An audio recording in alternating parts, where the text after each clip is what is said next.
And once again, everyone, we are live. And thank you to Mr. Eddie Gannon for immediately joining in here with us. And of course, you were the first comment. So, yeah. And I guess the So, only comment as well for yep, the moment. of course. Michael will join us later. But for right now, me and Eddie are going to have a conversation, just us, because tonight I get to scratch another movie off the list. Tonight, as you likely saw in the title and in the thumbnail, I saw Jaws for the first time. So we're going to talk about that. So I guess to start, Eddie, what would you say overall your thoughts are on that movie, on Jaws? Well, I mean, like Jaws, like as a standalone shark movie, it's an absolute masterpiece, and Yeah, it is. it's like there's so many movies that has followed it, but never even scratched the surface of what it of what it actually meant, like back in 74 when it came out. Yeah. Yeah, I would agree with that 100%. I'm just sharing out the link real quick. But yeah, 100% I agree with that. I absolutely enjoyed this movie. Again, it's another case of why didn't I see this sooner? It's that good. And one of the things that I really like about this movie, that I think it has done the best out of any other movie that I have seen, is the idea of setup and payoff, where it sets up a scenario perfectly, of be it the one girl at the very beginning getting in the water at night, or a little kid out on his little floaty thing, or all those people in the beach. It's just the perfect setup because you know that this can only go wrong. Yeah, And then of course in comes the shark to deliver the payoff, and that was done in a very, very well done way, in a way that truly, you know, if you're someone that's terrified of the ocean, would really, really mess you up. And real quick, couple comments here from Mr. Connor Fuller. He says, "Hi, Paul," and "Hi, Eddie." And like Brandon, aka Golgo13, says, "Hey, yo. Hope you enjoyed Jaws. I will have to catch you later. Cheers." Well, thank you. And yes, Brandon, like I said, I did enjoy Jaws. However, there's one thing that really upset me about this movie, and that is the fact that they killed my favorite character. They killed the crazy fisherman at the very end, and I was really hoping he was going to survive. yeah, So, yeah, I'm a little bit upset about that. But then again, I guess you could say that that's part of what makes it such a good movie, is that, you know, you really do want these characters to survive, and when they don't, it it bothers you, you know? yeah. Like it's like I mean, if you remember the story that he told about the USS Indianapolis, Yes. Yes, which by um, the way, I learned about that story in the Navy during swim classes. yeah, it was a very. I mean, obviously, it was about the 1945 bombing of Hiroshima, Mhm. and it was a historic occasion where Yeah. they delivered the bomb.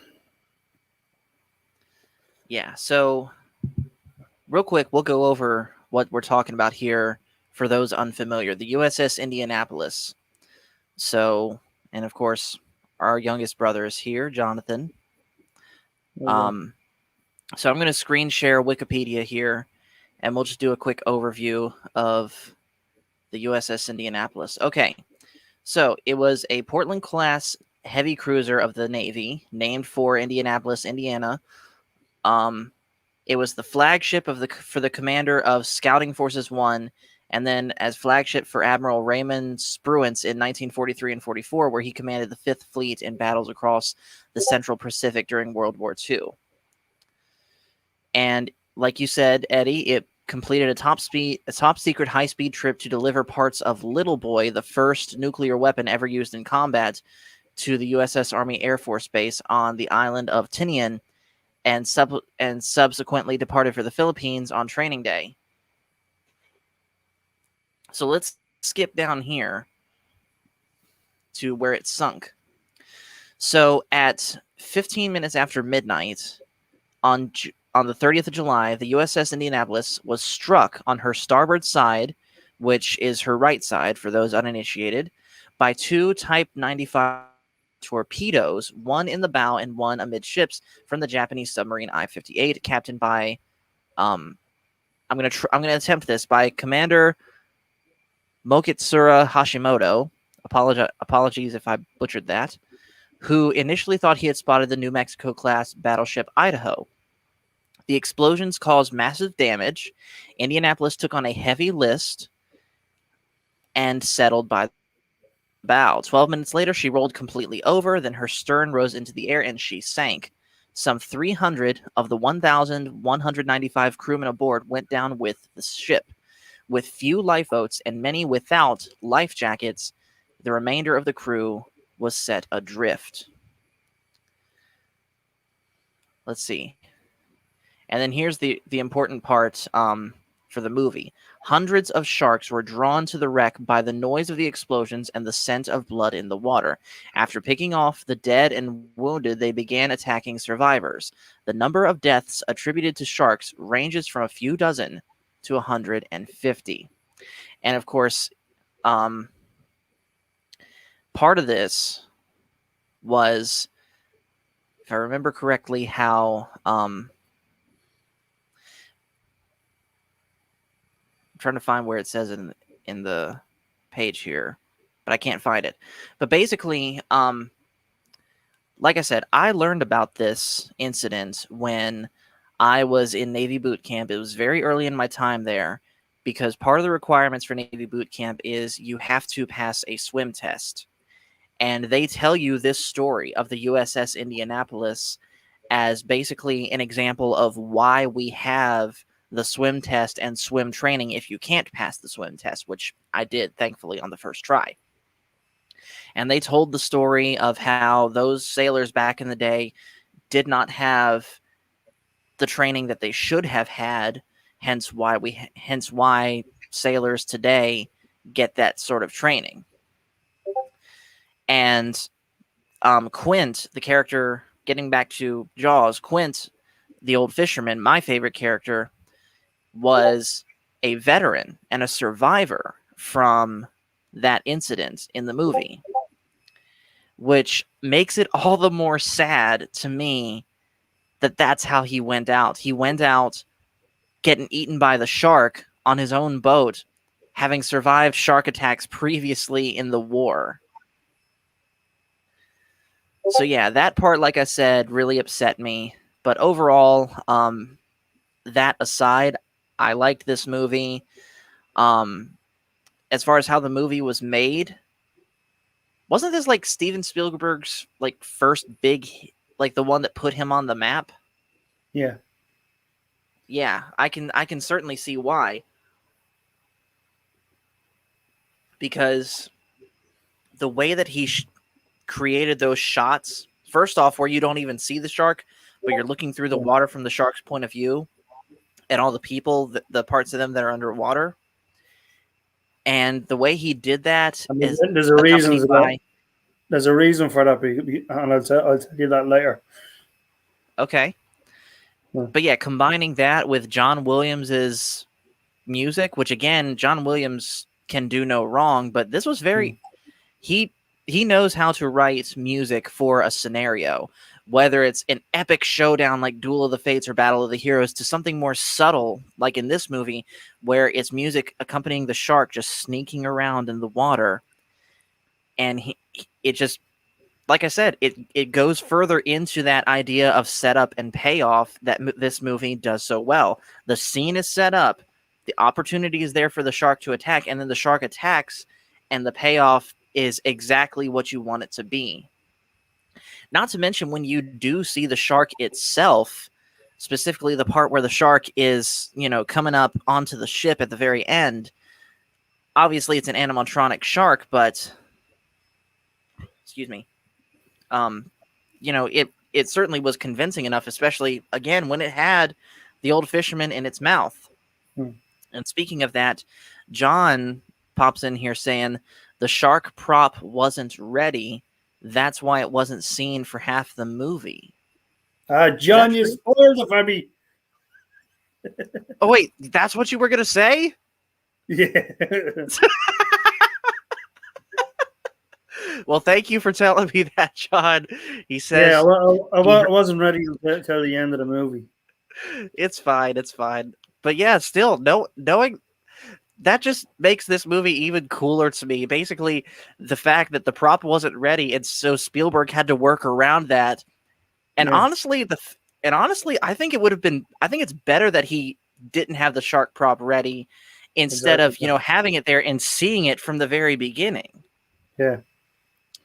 And on a side note, Felix is here. Hey, Felix. Hey, Felix. So yeah, overall, really not well. We can talk about a couple of the other characters, like the main police chief. Um, I think the guy that played him played him very well. Oh, also my friend Ian's here. We're talking about Jaws right now, Ian, the movie. But yeah, the guy that plays the main character, the police chief, did it very well. Um, so did the main shark scientist, the guy with the glasses. Um, and the mayor of the town, he did an amazing job of just being this slimy politician that prioritized profits over public safety until he realized it was too late.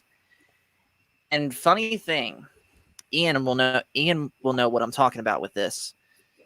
That that big like town hall meeting that they do where they're talking about, okay, there's this shark in the water, what are we going to do? It reminded me a lot of certain types of church business meetings, specifically the type of church business meetings where there's a big argument because they're planning on painting the walls, they're planning on changing the carpet, and someone doesn't want that to happen. It's like, well, I have an opinion and I feel like it needs to be heard. And it's like same scenario here. The people that run the businesses, they're like, well, I don't care if there's a shark in the water. I need my business to be open. We Yeah, need the beaches to be open. But of course, that's not, that's the business thing to do, but that's not the right thing to do of, yeah, keeping people safe and preventing them from getting hurt. And so I thought that scene was pretty cool. Um, but yeah, other than that, there's really not much else I can think of to talk about with this movie. Anything else you can think of, Eddie? yeah. Basically, I was gonna say the animatronics. They didn't like work until like they had a pretty much a nightmare throughout the whole movie trying to get the thing to work, and Like trying to like get it to work in the water? yeah, because Okay, I believe that. it kept like I mean there was certain little kinks that they had to operate, and they couldn't do it until the end of the movie. Right. So basically the last scenes, right, were basically as you saw them at the end of the movie, and indeed when the kidnap boy like got killed, same deal. Like everything, like any shark viewing that you would see, it was always shot at the end because that's when they Right. got it working. Yes. And Connor Fuller, as an aside, says, "I love the mayor's suits in this movie." Yes, he did Yeah, have some very bright, outlandish suits, which again just further went to this image that they portrayed with him of he is not a good person. He is all Yeah. about money first, and ultimately it comes back to karma. Comes back to, I can't get around this without saying a pun. Karma comes back to bite him. Yeah. But yeah, so with nothing else really to talk about, let's do this. I always, where is it? I always do this every time I see one of these movies. But here's the list. Here's Jaws, and there goes Jaws. Now, Well, last thing we'll talk about. Dreyfus, he played Matt Cooper, Yeah, the Oceanic Institute, right. and like he, that I mean, of course, sharks don't actually act that way, but it's only a case of mistaken identity. Like Right. when they attack, like they think it's um, elephant seals. Yeah. Like, I would say that the one negative that I could really say about this movie is that, for everything that it does right, it gave, especially people back in the day and people that see this for the first time, it gives them a very, very negative stereotype in their mind for how sharks are. Because Yeah, I have been, because I'm a scuba diver as a hobby, both me and my parents, and I've been in the water with sharks. Now, granted, this was a controlled environment. This was at Epcot, where the sharks are trained not to associate humans with food. But even still, you know, all that training can only do so much. They're still their natural instincts that you can't yeah, train out of them.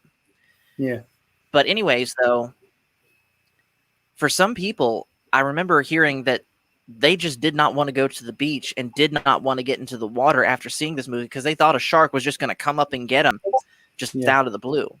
When usually that's not the case. Sharks, like for the most part, tend to stay, to themselves. And as you said, Eddie, if they ever do attack a person, it's entirely by accident because yeah, it's a case of mistaken identity. yeah, Because they look up and they see a human, paddling on a surfboard or something, and they think it's a sea turtle or a seal, and they don't know any better. So, did this movie ruin the ocean for me? Absolutely not. I will continue to scuba yeah. dive. I will continue to enjoy the beach, and I know, to be careful. So, with all that being said, we just got to wait on Michael now, and we'll talk about everything else we have to talk about. So, a little bit of Yeah, what's going to go on tonight, guys. there's an element of respect you gotta pay when you're diving into the water, Oh and yeah, absolutely. so I mean, like Like it's the yeah, like it's not like, just, sharks. You got to understand that all the fish, everything out there, whenever you go scuba diving, you're going into their home, not yeah, yours. yeah, And you got to treat it like you're a guest, you don't want to be doing stuff to disturb the natural order of things. mm, Like one time back in the summer of 2013, me and my dad took a trip, just the two of us, down to Florida. This was, by the way, my first time ever going to the Florida Keys. But we made a stop in West Palm Beach, and here's Michael, so I'll go ahead and bring him in. Hey How's it going? Mike. and like Um Hey, just Gil. just Hey, to let Eddie. you know, Michael, the internet connection where you are is a little bit spotty, so you may need to move further inside if you have some connection issues, okay? Okay, that sounds good. Yeah. Anyways, though, I was telling the story of the first time me and Dad had dove West Palm Beach. Mm-hmm. And specifically, it was a place called the Blue Heron Bridge. It was a Yeah. bridge that was a highway that goes further into West Palm Beach, but underneath of it is a public beach and marina. And it's a very popular scuba diving spot. This, by the way, was also my first time ever diving in saltwater. So we go down there, and I'd say the deepest we went was about 30 feet or so, and it was really cool, really clear water. We saw lots of cool stuff, but the coolest thing that we saw was a barracuda. And barracudas, they're not sharks, but they're also pretty vicious and have been known to attack people. And he was probably, I'd say, about 25 yards away from us, at least, if not a little bit further. But he just swam by, minding his own business, and we let him do it. He didn't spot us and immediately go for us. And, you know, basically the point of what I'm saying is be careful, but don't be needlessly scared because of a movie. Enjoy the beach, enjoy the water, just, be respectful of where you are. All right, so enough public service announcements. So let's go ahead and get into the Bad Batch. So, Michael, would you like to kick this part off? Yeah. Let's see. Where to start? I want to say that this episode is in a weird place. Yeah. So, and I really don't know how to describe it. It's not like too fillery, I guess. Like, we got to see plenty of the Bad Batch and Omega, but at the same time, what even happened is my question. Like, how does this relate to the story? Yeah, and I would say that's my biggest complaint about this episode also. Felix said it right here. Disappointed with this episode, because here's the thing. The last two, especially the last episode, was great. And it really sets up the finale really well. And maybe this was a case of us having too high expectations, because we thought we were going to see Crosshair starting to actually go out and hunt down the Bad Batch, maybe get into some sort of confrontation with him, anything to start building to the finale. Mm-hmm. But instead, it was pretty much back to business as usual with the Bad Batch, just going after a random assignments for Sid, or in this case, helping Sid reclaim her cantina. Mm-hmm. And yeah, it was like, why? And if this episode had to happen at all, why couldn't have it happened earlier in the series, back when they were doing that stuff more often? And, instead of, doing something that could build toward the finale, we had to deal with this. Yeah. And Felix says, worst episode on my list. I could see where you're coming with that, man, but for me, I would say it's second worst. The only one worse than that for me is the one that they went after, the baby Rancor. Yeah. So what do you guys think? I would honestly say the only real connection that we have to anything in this episode is the fact that the Pikes were involved, which are a crime syndicate that just happens to be controlled by Darth Maul, which may or may not lead to a similar possibility of us going to see Darth Maul, but at the same time, why? Right. Yeah. Like, that's the only connection to anything that we have in this episode, and it's not even a connection to the main story. It's just a connection to the wider universe in general, which is cool, I guess, but what does that have to do with Crosshair going out hunting for the rest of the Bad Batch? What does that have to do with the Empire spreading?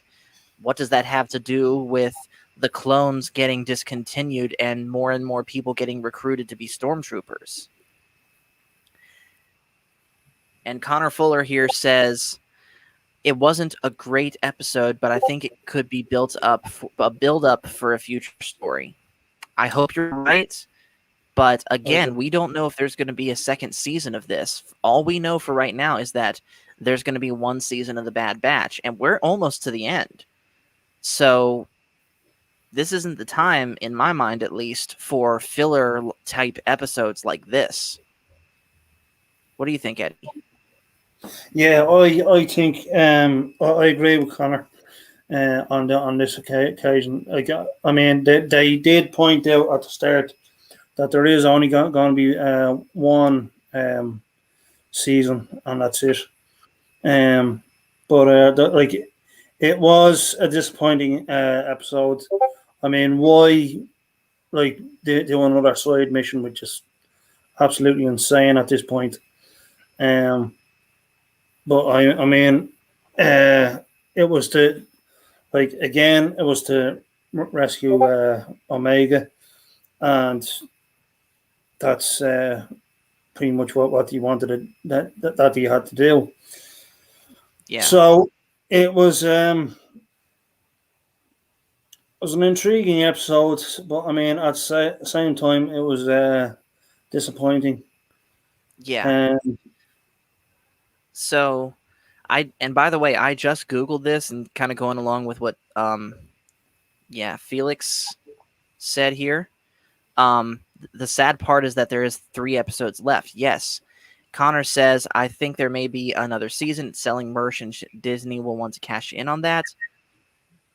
But at the same time, though, they haven't confirmed that there will be a Bad Batch season 2. I literally just Googled it while Eddie was talking, and all the articles that I was pulling up are saying there, as of right now, there is no confirmation for Bad Batch season 2. Could there be in the future? Maybe, if what you're saying here is true, Connor, that it's selling merch and Disney will want to cash in on it. But as it stands right now, this season's all we're getting. But enough about that. Let's talk about what was in this episode.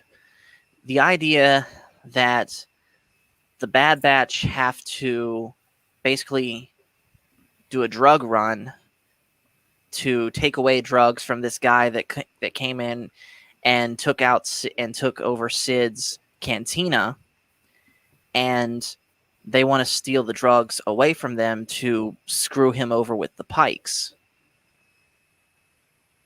That by itself seems at least, a little bit interesting. But at the same time, it's just another errand that they're running. Even if this wasn't right after a great 2 episodes on Ryloth, even if this was toward the beginning half of the season, it still doesn't do anything with the galaxy at large, unless it connects to something down the future, which it could. And then, of course, basically they wanted to have some sort of big monster in this episode, so they came up with all those insects, which pose no threat to them. All they did was knock over their carts. I didn't see anyone get hurt in this episode as they tried to build up these insects to be. So there was no way that they were in any danger at all, despite them trying to build it up. What would you guys say? Yeah, I really don't know what they were trying to go for. But I was kind of expecting some sort of like I don't know whether Starship Trooper type of deal where like like I mean especially when if you remember I think it was the episode 5 the Empire Strikes Back where we see the Han flew into this cave and he mistook it for and instead of being a cave, it turned out to be a worm. So that's Right. kind of what I was expecting, like with the darkness down below, and then like something like some sort of kaiju type of creature type of deal. So Yeah. that's kind I of mean, what if they I were. was expecting. Let's see. Connor says, I wonder if we will see the insects back in a Pitch Black style episode. I mean, maybe. But you know what, personally, I was hoping for when I knew that this show was going to be called Infested? I hope that this was going to be something where they get sent to Geonosis and they have to contend once again Yeah, with those little brainworm things that took over the clones and Barriss in Clone Wars Season 2. Remember that? yeah, exactly. I remember that. Yeah, Yeah. So the that's kind of it was kind of the as I pointed out, the Starship Troopers type of deal, you know. right. Mm, But instead, we got what we got, and it was, at least to me, very, very disappointing. So there's 3 episodes left, like Felix said right here, and these three really better deliver because because since we're getting to the end, I'm going to go ahead and say it. The Bad Batch overall, as a show, has been okay to good, but with where Star Wars is right now, given everything that's happened with Star Wars since Mandalorian season 2 ended, for good and for bad, they've needed something really good, to sort of repair the bad will that had happened from A, Gina Carano's firing, and B, the lackluster performance of High Republic. And I don't think this show was it. Now, the finale of this show is still coming, and they could completely prove me wrong. I want it to prove me wrong. But so far, the good that has been in so far, yes, there's been good stuff in this show, but this wasn't the home run I thought it was going to be. What do you guys think? yeah, now that you mention it, when was the last time that we saw Lama Su and the bounty hunters trying to catch him? Like, when did we see anything to I do want with to ATM, say with the episode 9. Kaminoans? Exactly, and I now want to say, we're like episode 13. yeah. By the way, Michael, you're coming through really low. Okay, here, let me do this. Can you hear me now? Yes, much better. Okay, so I was saying that we're at episode 13, and the last time that we saw them, the Kaminoans and Lama Su, and pretty much everyone over there, was 4 episodes ago. So Yes, even though it could be worse, it's pretty much been a long time since we have even seen or heard anything Kaminoan related. exactly. Not to mention, you know, Boba, sorry, Cad Bane and Fennec Shand are likely still on the trail of Omega. We haven't seen them since episode 9 either. So what are they doing?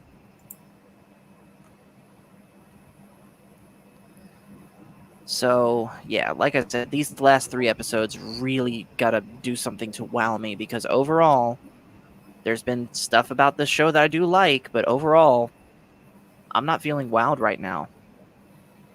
And yeah, Felix brings this up too. What about the Empire? But I think I think we've said all that we can about this, so we'll go ahead and move on to another topic. So, Echobase Network talked about this a little bit last night, so we're going to go over it here. There was a poster that came out recently. Apparently, this is a fan made poster that got officially licensed by Lucasfilm. So, there's an article that goes with it, but first, we're going to bring up the poster itself. So, I'm going to go ahead and do that now.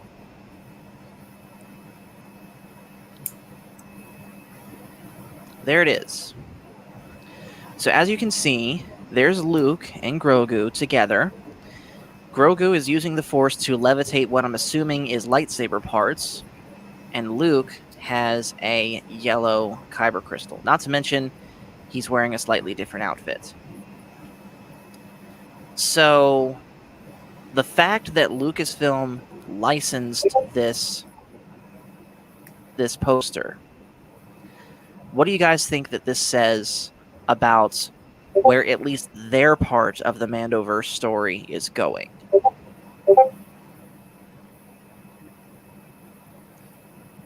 Also, who's making the Discord noises? Not me. Not me. I shut I shut my Discord off, so yeah. I don't even have mine pulled up. But yeah, it's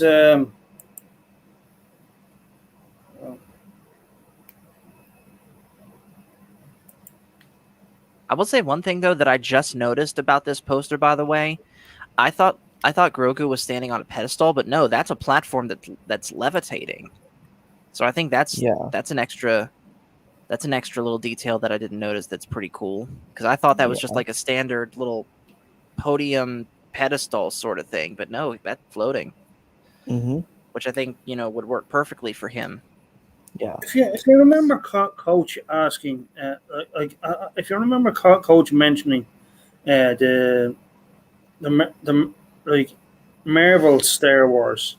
Now I'm not sure what I mean I haven't been keeping up to date with what's going on, but I mean the has Marvel bought out Star Wars, I don't think so. I think Yeah. Lucasfilm is still its own thing. Yeah. so they're still Disney, are they? Yes, yes, Okay, Disney owns both Marvel and Lucasfilm, and they're both their own separate thing. Even though yeah, Marvel does make Star Wars comics. yeah.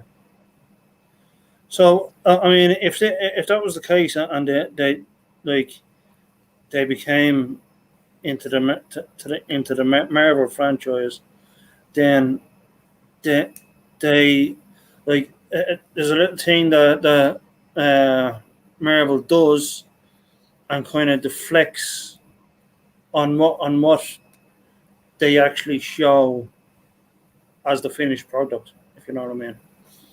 Right. Mm-hmm. So let's say for example, like as we see here, uh, Luke having the yellow kyber crystal, when in actual fact it could be a different color. Mm-hmm. Right. Yeah. So Which by the way I am hoping is the case because I said this before on this channel. I said it last night on Echo Base Network. I will say it again. I do not like yellow kyber crystals and yellow lightsabers. To me, look very closely at that. Look very closely at that picture and yeah, tell me that is not the same shade of yellow as yellow snow. Now that I've Well, said it, you can't unsee it. yeah. Well, can it's you actually zoom in on the parts? Because I want to see if we can kind of visually put this together. Because this could almost be teasing I think that's what as most looks as I like. can do it, Michael, without it getting grainy. Okay, because I was about to say, with this photo or this with this poster, we can almost assume what Grogu's lightsaber is going to look like because it looks like that yellow part that with on the top is the emitter, This or part here. maybe yeah, or it could be the pommel. I don't know, Mm-hmm. and it's almost like I'm assuming that the yellow crystal could be Grogu's, which, and if it is the case, I would say that maybe it could be a reflection of his character, as this is something that has been done before. Right. Since you know how unstable Kylo Ren is as a character, he has an Right. unstable Kyber crystal. One quick thing to point out, Connor Fuller here makes a good point. As it is fan art, I think it's hard to read too much into the poster. And that's exactly right, Mhm. because this is fan art. yeah, We don't know for sure what this is going to do. But the fact that Lucasfilm licensed it does say something. Now, there is an article that goes along with this, so I'm going to go ahead and pull it up. And this is from comicbook.com. And it says Star Wars Luke Skywalker trains Grogu as a Jedi on Comic-Con poster. And it says, get rid of that. Grogu begins his training with Luke Skywalker on a new Comic-Con exclusive Star Wars poster. Artist Russell Walks created the poster, so credit to him for this.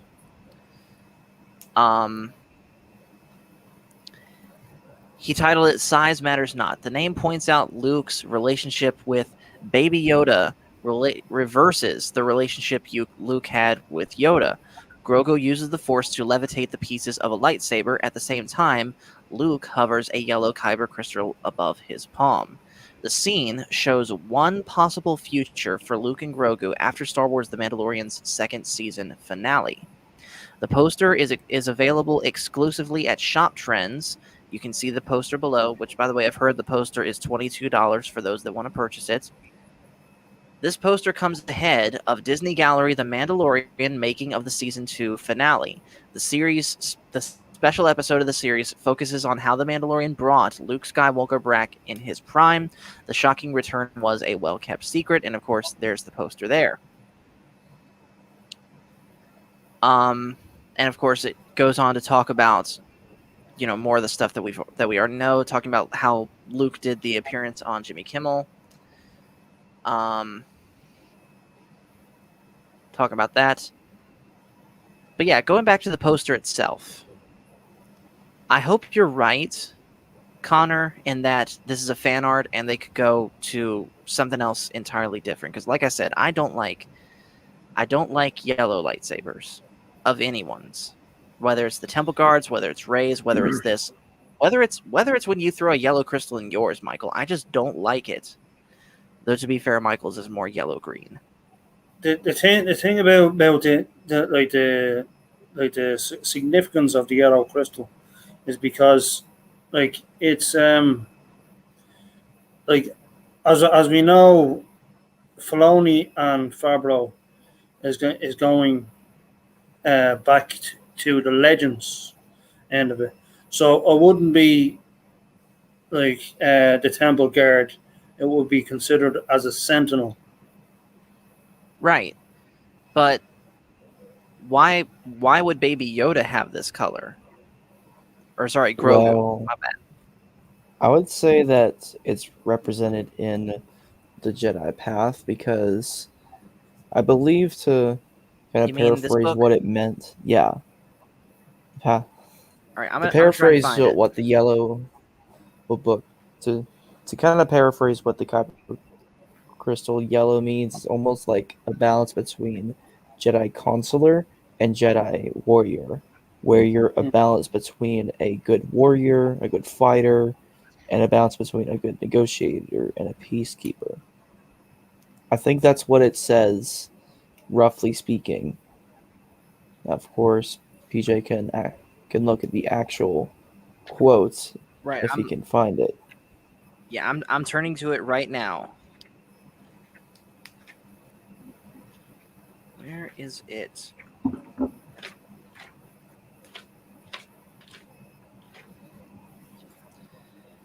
It's more pages in this thing than I remember. Okay. All right, here it is.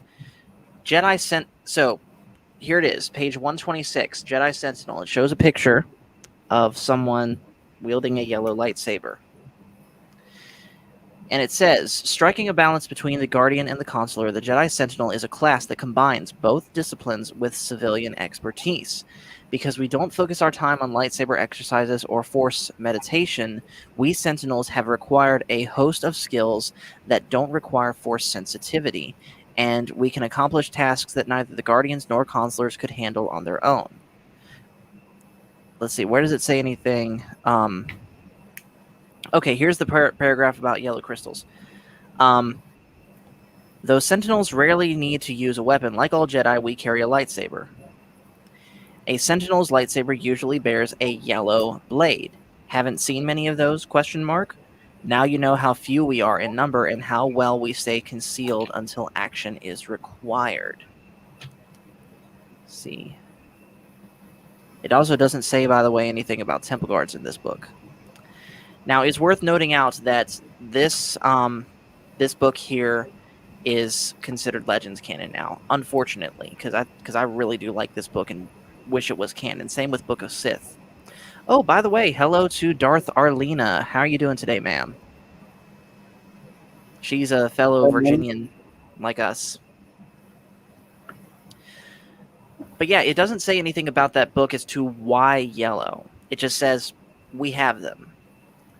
So yeah, they're the coin that would kind of fly under the radar type of thing. Right. But yeah, I mean, I get why they do it, and like I said, my issue with yellow lightsabers, I just don't like how they look, and that's just down to pure personal preference. It makes sense why a Jedi Sentinel would have it or a Jedi Temple Guard. I just don't like how they look. Oh, and Darth Arlena says, I also have that book, the Sith and Bounty Hunter ones. Yep, I got those too. The Bounty Hunter one's not in the room with me right now, but I do have the Sith one too. And just on a side note, Darth Arlena, the Jedi one is more worn out, so you can tell I've read this one more. So you know which one I side with.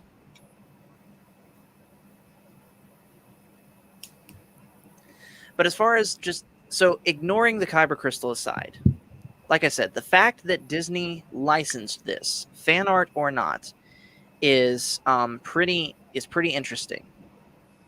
So I think this pretty much confirms, like Coach said last night, that we're not that Grogu is going to spend most, if not all, of his time going forward with Luke.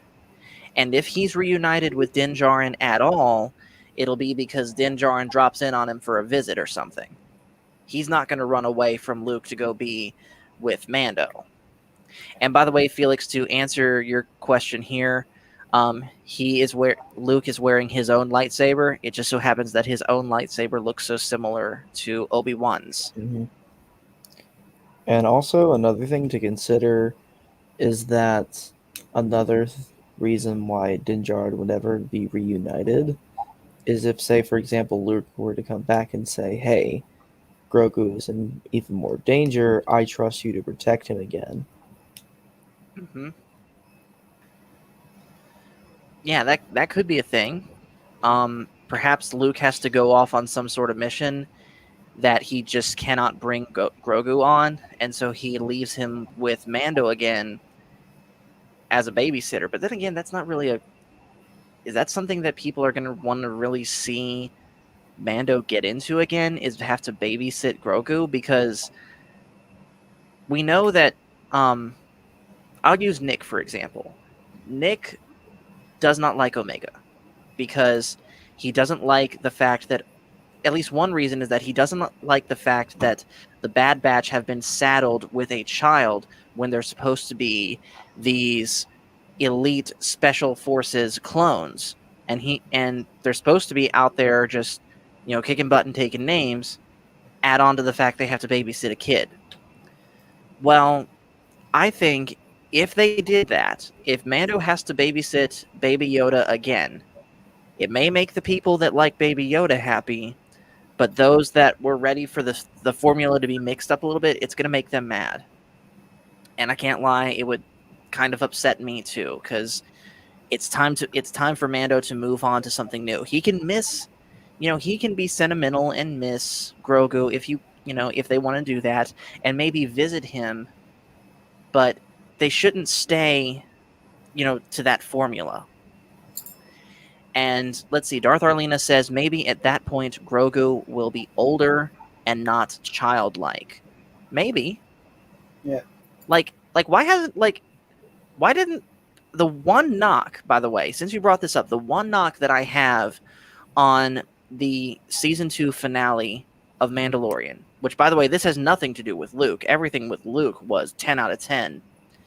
But the one missed opportunity that they had with that finale is that Grogu did not say his first words as goodbye to Mando.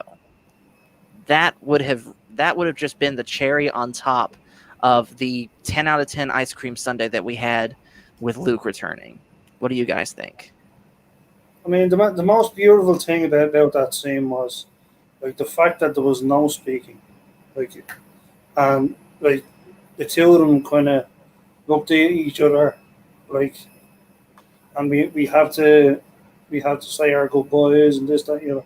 I mean, they kind of like like Grogu looked at Dan's face, and Dan looked at um like it was there, but like without even saying anything. Like that was a beautiful part of that scene. And Yeah. it was like, and Darth Arlena says here, She says, "I would have cried even harder." Yeah. Yeah, I'll be honest, I'm probably one of the few that didn't cry at seeing Luke again, but I did sit there with a big dumb grin on my face, just enjoying it. But hearing him talk, that probably would have gotten me. Though to be fair, Connor agrees with you, Eddie, saying, "I agree with Eddie. It was more emotional without any words." Yeah. And yeah, I can certainly see where you're coming from. I think again, this is another example of it's just pure personal preference, is what I would chalk this up to. But anyways, though, and John says I was one of the ones who didn't cry. Of course not, John. You're a future Yeah. linebacker. You don't cry. John, didn't mom and dad tell you not to lie? Moving on. Um. So yeah, let's talk a little bit about now what perhaps could Grogu's training with Luke look like. And I'll tell you what. This is the part where we're going to go ahead and I'm going to go ahead and put the StreamYard link in chat for anyone that wants to join us. And let's sort of make a fan fiction on the spot, or at least speculate of what Luke's training with Grogu could look like and the larger implications it has for the Filoniverse, which Felix mentions here. And oh, and by the way, Felix, what you said here, it was solidification of the Filoniverse timeline. We'll talk about that too. In fact, we're going to do a live reaction to Coach's timeline theory that he released today from Echo Base. So yeah, guys, like I said, the StreamYard link is in chat. If you want to join us, now is the time. John, you can't say that word. Unapproved memes are not allowed. Yeah, John, do you even know what no cap means? Yes, you do have a head. You just don't show it. But no, but for real though, man, you do not have to show your face. I only require the only rule that I have with popping in the stream is if I have never met you before, I have to be able to see your face. But you and I were best friends, so you can pop on without turning your camera on if you'd like. Oh, and hey, Black Dragon's here. How are you doing, man? Hey, John.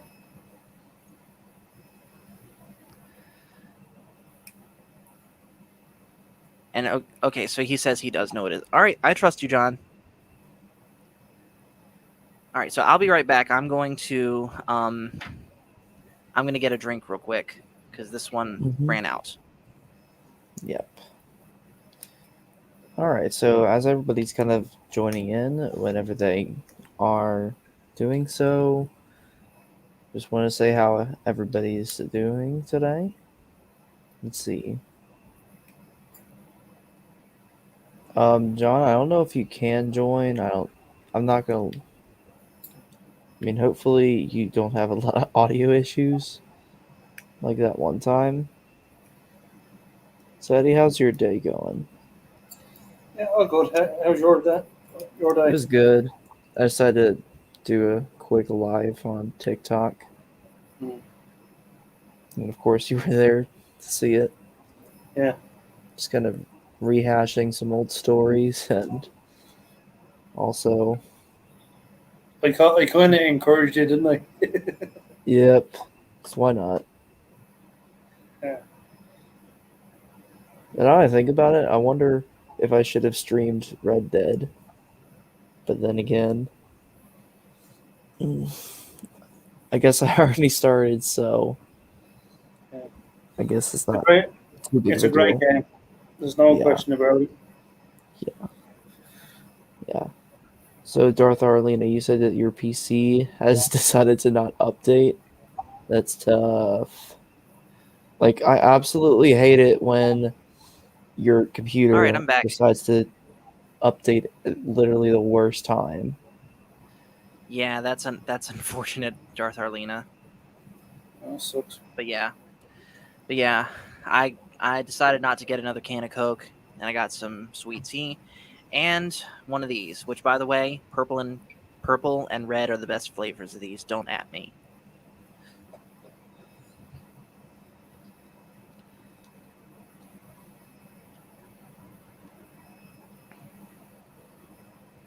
All right, so let's see.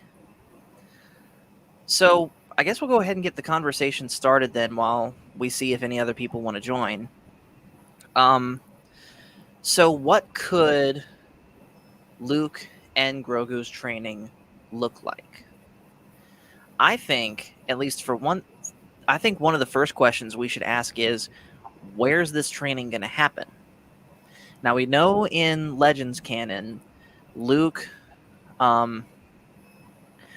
he says, "Oh well, I can still chat. I have a big box of those." Yeah, we do too. We haven't touched these, Michael. We need to be eating through these. You go And we got ahead, guys. Mr. Felix Kiros here. How you How you doing, doing guys? today, sir? Hello. Hi. So, real quick, Felix, before we get into what we were talking about, I just want to sort of retread where we were with this stream with you. We started out this stream, just me and Eddie, of course you heard, talking about Jaws. So what would you say your thoughts on Jaws are?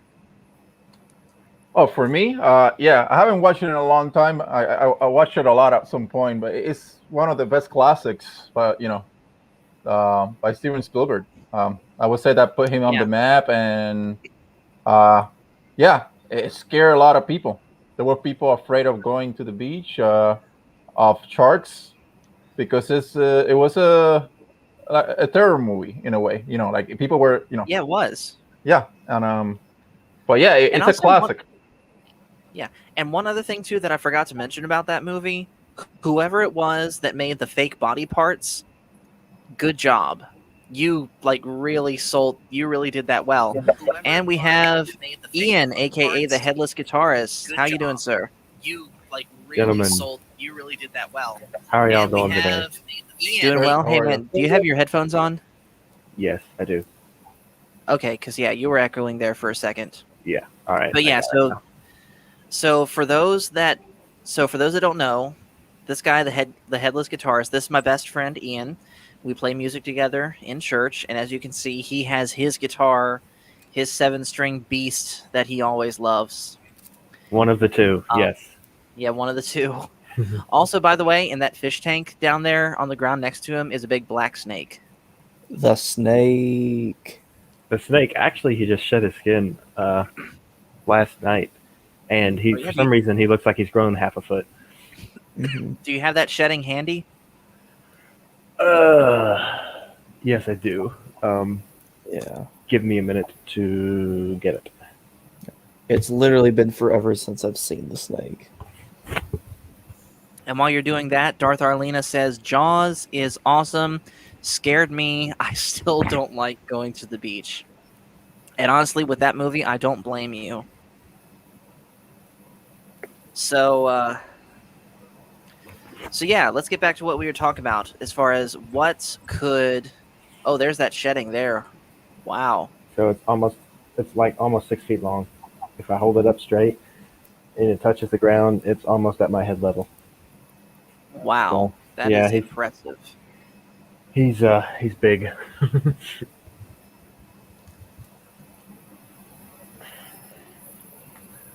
Yeah.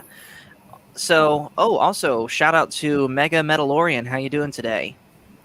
So, getting back to what we were talking about. What could Luke's training with Grogu look like? First off, where is this going to happen? Connor Fuller here says, my heart says Dagobah. And frankly, that's where I was thinking too. Because we know in Legends canon that Luke started his own Jedi Praxium, he called it, on Yavin 4. I think in the same building that the Rebels had their base in, or if not there, very close. So it would certainly be between those two things.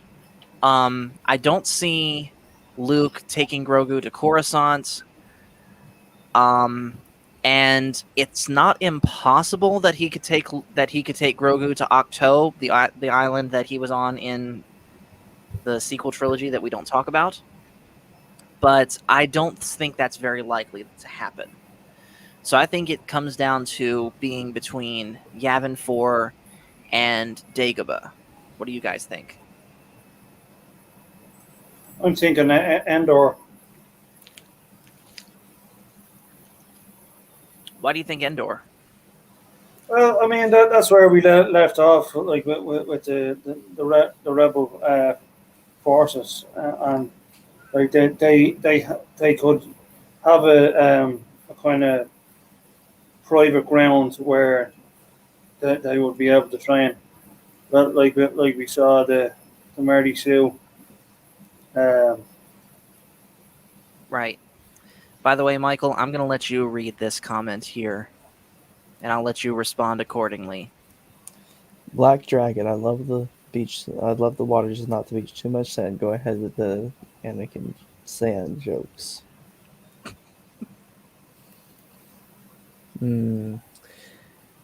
I don't like sand.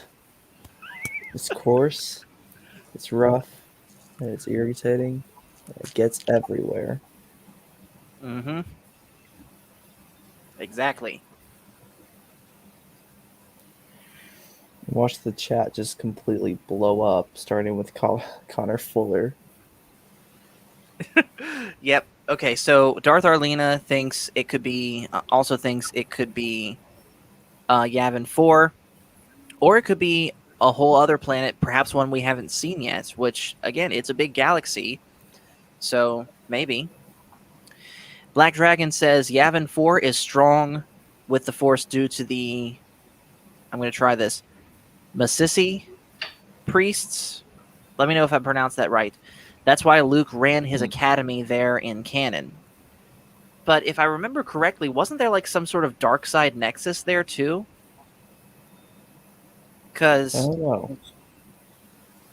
yeah, I'm gonna look this up. yes, sure. I knew that Anyways, there was like while I'm looking this up, Felix, Ian, what do you guys think? Where do you think Luke would take Grogu or Baby Yoda to train him as a Jedi? I'm gonna say Dagobah because Yeah. that's where Yoda trained him. So I can definitely see Luke taking him back to where his ancestor trained him all those years ago. Yeah. Yeah, I would incline to Dagobah too, because I think if you also remember the episode with Ahsoka when she was feeling Grogu, she Hey, felt the Felix, you're fear. breaking up a little bit. Can you hear me? I can hear you. Okay, Yeah, I can hear you. You're too. just really glitchy. okay, it's still okay. Okay, I think he's gonna take Grogu to Dagobah because I think it's based on the fear that Ahsoka felt when she was like kind of reading Grogu's mind. I think he needs to get a test like he did back in Dagobah, try to control his fears and face his fears before becoming a formal Jedi Knight. Mm-hmm. Because if not, And he can go easily to the dark side. That's what um, um, Ahsoka didn't want to train him. Right. yeah. And it looks like Black Dragon said that there was a dark side nexus and that the temple was for Exar Kun, which was an old Republic figurehead. Yes, And and he was then like the guy that he was also, by the way, the guy that invented the double-bladed lightsaber, but his was weird because it was one-handed, and despite him being a Sith, he used blue blades. yeah. And it looks like Darth Aurelian also asks which planet we see the OG Jedi Temple rebels. That would be Lothal. Yes, that was Lothal, with the one that Ezra and Kanan had to raise up with the Force. Yeah. All right, and then there's Mega Mandalorian who says Dagobah makes sense too for two reasons: one, strong Force connection, and two, letting up procs for Grogu. That is Well, very no. I true. mean, you're not Yes, wrong. Oh yeah. yes. He also, in all seriousness, though, says it's likely that anywhere with strong energy in the Force will have both light and dark side history. And that's very true, because there was that, as Yoda put it, domain of evil on Dagobah, that I think, at least in Legends, that's part of the reason why Yoda chose Dagobah to exile himself on, as a way of concealing himself off from being able to be sensed by Vader and Palpatine, because they can't sense him because he has all that dark energy around him. Which, if that's true, just goes to further show just how strong Yoda is in the Force, that he was able to be around all that dark side energy and still remain true. Yeah. But again, we don't know if that's, the real intentions. But Hmm. yeah, like I said, I think it comes down. I think personally, it goes. Luke takes him to Dagobah, Yeah. and that's, of course, where he'll start, honing his skills with force levitation, meditation. Builds his lightsaber. Please, Lord, not let it be a yellow crystal. Um, Yeah. but yeah, I think that's where it goes. Up to could be Or also. Yeah. Go ahead. I was gonna or actually what ask. if? Go ahead, Mike. I was actually gonna ask and kind of switch gears for a bit. What do you think some of the force powers Grogu would get, and some of the force powers that we would see from Luke? Because there was one point where he used electric judgment, but more used like force lightning, almost. Luke used Force lightning when? It was Yeah. called electric judgment, but it's Yeah, similar but to when did that. when did he Legends. use that In Legends. in Yeah. Legends? Yeah. There's just a couple of pictures. If you Google it, you're gonna see a couple of Yeah. doing Okay. this. I Yeah, I'm haven't gonna read I'm the gonna look novel this yet, up now. but I'm Was it trying to around see the where time that when happened. was it around the time when he was married to Mara Jade? I wonder Yeah, if that was in the Academy. I'm gonna read that trilogy. I wonder if that was in that time frame that he did that, but I don't know. right. I would Um, assume that would be the okay, case. I found the Wikipedia article on it. Okay, so judgment, also known as emerald lighting, was a force technique used by the Jedi to spray electric bolts of variable intensity from the hands and fingers. Despite being classified as a forbidden force power within the Jedi Order, a few Jedi, such as Plo Koon and Jason Solo, practiced it, and arguably Starkiller after he turned into a Jedi. But yeah, there he is. There's Luke using it. Hmm. They don't So, say which novel was this. Because I'm kind of interested to see where if there's a um, novel Dark Nest 3: The Swarm War. or comic Yep, book. it's a novel in Yeah. the Star Wars Dark Nest trilogy, Uh huh. which Hmm. not sure. Yeah. So yeah, there's another one for you to read, Felix. I know you've been going through the Legends books lately. Yeah. You're Hmm. And welcome. real quick, DJ, Darth look at Arlena that. says, "Wait, what were you saying, Mike?" I was gonna say, look at that because it's interesting. Oh yeah. So Darth Arlena says, "Okay, what about the planet Yoda went to in the Clone Wars where he met the Wills? Could that be an option, and Luke could continue his training in becoming one with the Force?" Maybe, maybe. Yeah. But I feel like that would be, well, I don't know. There's part of me that wants to say that if they did that in a way that almost sort of leads to the sequel trilogy where we see Luke become a Force ghost, but then again, he could become a Force ghost in any other alternate timeline that they do. In fact, he did become a Force ghost in Legends, and he would constantly be in touch with Cade Skywalker during the reign of Darth Krayt. And Mega Mandalorian says, "I don't think Luke is going to take Grogu to one particular planet for training. More likely, Grogu will be trained as Luke continues looking for Jedi relics." I think you're right. And I think, to add on to that, possibly looking for other Jedi, like maybe Ahsoka or Cal Kestis or Ezra. Yeah. Which I guess that would also lead into somewhat of Battlefront, because I do remember that part of the campaign, and you can decide for yourself if it was a good campaign or not, that in the story there were some relics that the Empire was collecting that Luke and another guy from Inferno Squadron was seeing. Like some Right. things that were part of the Emperor's personal collection. Mm-hmm. And there was something like that in Legends too, specifically in the Heir to the Empire book. In fact, that's where Thrawn and his men find the evil clone Jorus Kabath in basically, what would you say, Felix? The Emperor's storeroom on a planet, where also the Salamari are. This, yes, yeah. The You're talking about this isn't the Heron Empire time frame. Yeah, like what is it called? The Emperor's Vault or something. Yeah, I want to say Yes, that's what it yes, is. yes. The Emperor's Wall. Okay. It was in a mountain, in a hill. It was all centered there. Yeah. Hmm. And I guess that could also So yeah, possibly lead into the sequels, because Lando had mentioned that he was looking for Exegol with Luke, and in order to actually get to Exegol, he needed to find the Sith Wayfinder. right. But again, Hmm. as of right now, we don't know if that's going to be the case, which we'll talk about all of that here in a minute.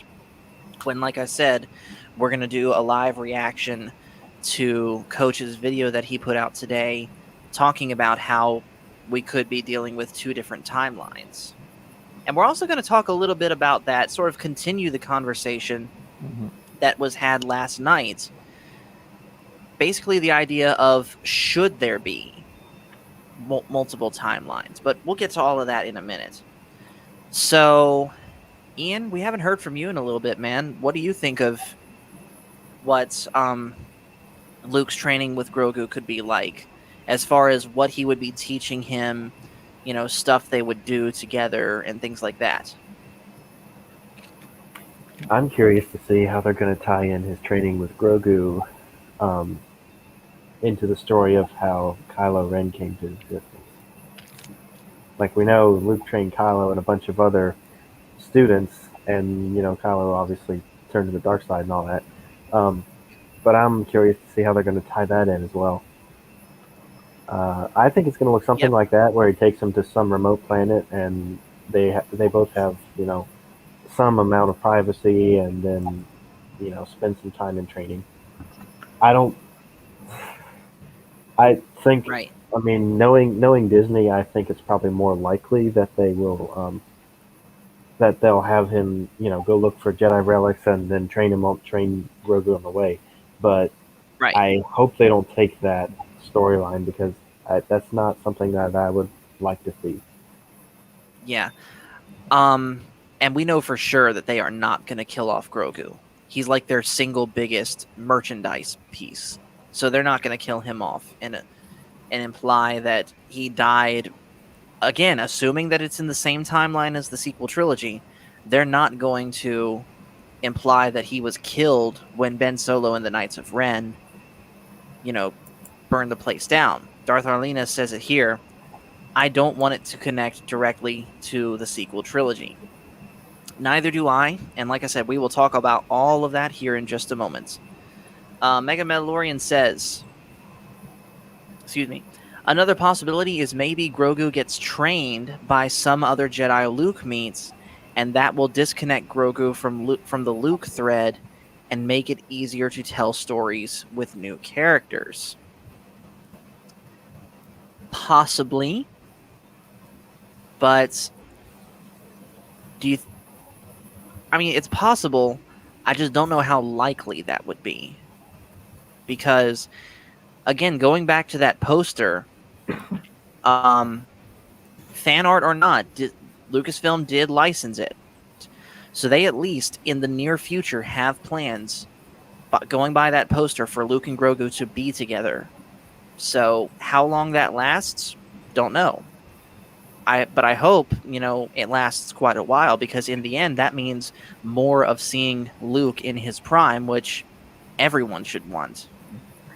I hope if anybody trains him, it's either Luke or Ahsoka. I One of think those two. in order to Well, something to be licensed, go ahead. Ahsoka already said she doesn't want to train Grogu. Yeah.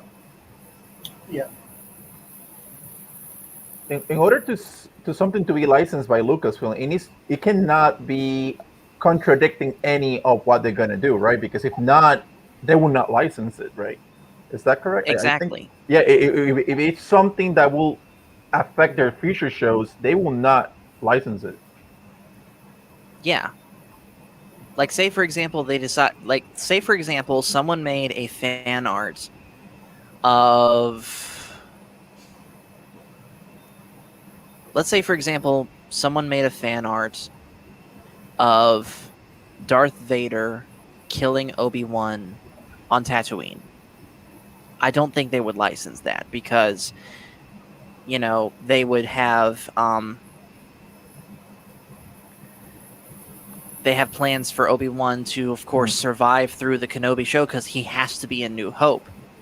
Mhm. So they're not going to license something like that because it's too contradictory. Okay. But Yep.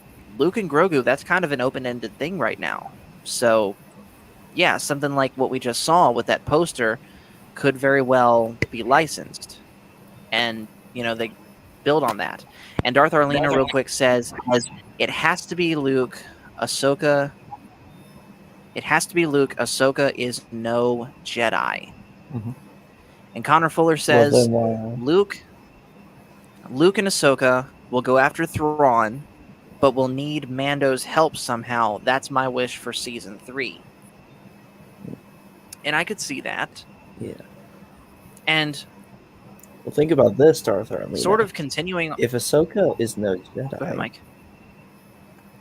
think about this. If Ahsoka is no Jedi, then how come the episode that she was in was called The Jedi? Good point. But I think the reason they did that is because the general audience that The Mandalorian was going for didn't really know that Ahsoka wasn't a Jedi. Yeah. Because let's face it, most people don't care about the animated shows, which is, for the most part, a shame. So they're Yeah. not going to know that Ahsoka left the Jedi Order and isn't a Jedi. So they're just going to see someone using the Force, waving around a lightsaber, and say, that's a Jedi. Yeah. Or they could have titled it that because of what Connor Fuller says here, saying Grogu was the Jedi.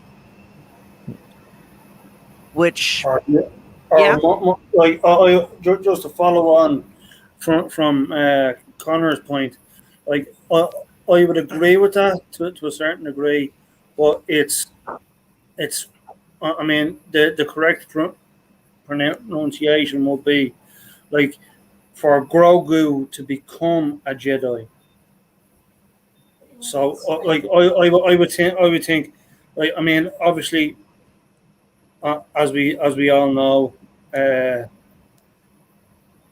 Ahsoka wasn't a Jedi, but I mean she was a Jedi in training, but at the same time she declined on even becoming a Jedi, even though she had full training. right. For good reason too, because the Jedi Council did her dirty in that end Yeah, of season 5 arc with her getting framed for the temple explosion. Um, and Darth Lena says, "I don't know, but she said herself that she's no Jedi in the Clone Wars and in her book. She did say that, but again, and I'm playing devil's advocate here, Darth Arlena. Um, the average fan that just goes to see the movies isn't gonna know about that. yeah, We know about that because we care enough to know about that. But the average person that just goes to the movies to see Star Wars most likely won't.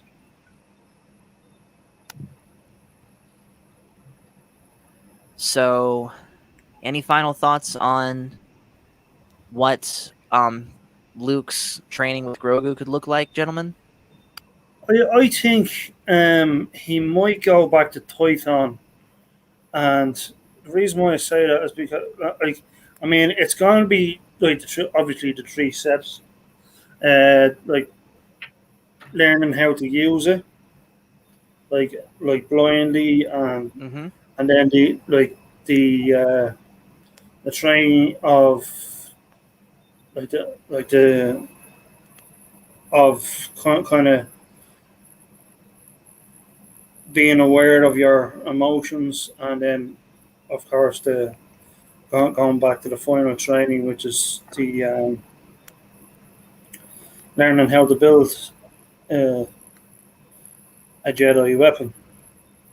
Yeah, I hope that they spend time on Right. that because the in the Return of the Jedi they took out that part that they show Luke doing the lightsaber. I think they should and take advantage of the series and show how Grogu builds his. So that's something that they have not shown that very well in the movies. Yeah, it'll have to be Yeah. like Well, going in length. I agree with Felix. Mhm. they didn't show it that well in the movies, but there is a pretty good arc in the Clone Wars, which we just lost Michael. Michael's, by the way, in the same house as me, and I'm guessing our grandmother just got home, so Michael's doing something with her. So we'll keep going here. Oh wait, Michael's back. I got booted. You got booted. That's weird. Yeah, I probably. didn't do it. I promise. Yeah, I know, but I don't know. Hopefully it doesn't continue, and if it does, I'll just move somewhere. Yeah, Yeah. that's probably a good idea. Yeah. But anyways, as Felix, you were talking about us being able to see the construction of a lightsaber. Yeah, yes, Yeah, they don't show Yeah. that very well in the movies, but they do show it in an arc in, I want to say, season 4 of the Clone Wars, where Ahsoka accompanies Master Yoda and a bunch of younglings to Ilum, and we see them building the lightsabers. And that building the lightsaber, that iteration of building a lightsaber looks very different than what we see in Jedi Fallen Order and in the deleted scene of Return of the Jedi. Because, and I'll use my Dooku saber hilt here as a stand-in, but we see Luke in that deleted scene with a little tool, which I'll use my capo here as the stand-in, just sort of tinkering with it, and then he turns on the blade, and we see it. But in the Clone Wars, which, by the way, Darth Arlena says yes, it was season 4. We see these younglings like holding their lightsaber out, except their hands aren't touching it. Mine are, just to simulate the fact that it's floating in the Force. And they're basically using the Force and have their eyes closed like this. Their lightsabers right here in between them, and they're just holding all the pieces there and using the Force to put it all together the way it's supposed to go. Which, to me at least, is a much cool. That, to me, seems like a much cooler way to show how a Jedi builds the lightsaber, and honestly more and honestly closer to what they were showing in that poster yeah. than just grabbing the physical hilt and tinkering around with it. yeah. They were showing that in Knights of the Old Republic as well, and they showed it very well. Yeah. Because I was gonna Right. say that was the only time that we saw that happen. But if we got to see it in live action, Mhm. you can imagine Yes. that would be the second greatest scene in Mandalorian. Because Yeah. obviously yeah, the for first sure. one being Luke. Yeah, it would be cool to see that. And real quick, Mr. Robert Pearson popped in. He says, just popping in to say hi, y'all. And remember, the Force is family. And yes, the Force is family. And in case anyone didn't know, Mr. Robert Pearson, he was actually the one that came up with that slogan for us. So, again, man, thank you for doing that. And Black Dragon says, the Gray Jedi study both, but follow neither. Yes, you're right. All right, so let's go ahead and turn to this video I want to show you guys. So last night, for those that missed the Echo Base stream, Coach was having a conversation with Mexican Iron Man and Star Wars Santa. And it was here that Coach shared his own theory for how Star Wars going forward could be split into two timelines post Return of the Jedi. One that goes to The Mandalorian and all the stuff going with that, and another that goes to the sequel trilogy. And it all has to do with the Veil of the Force and Ezra rescuing Ahsoka. So I'm going to go ahead and pull that video up. I'm going to ask everyone to mute their mics, and we're going to go ahead and watch it all together.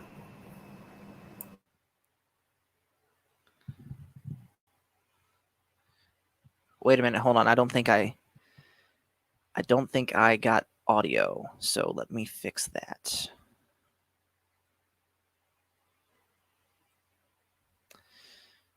All right, here goes.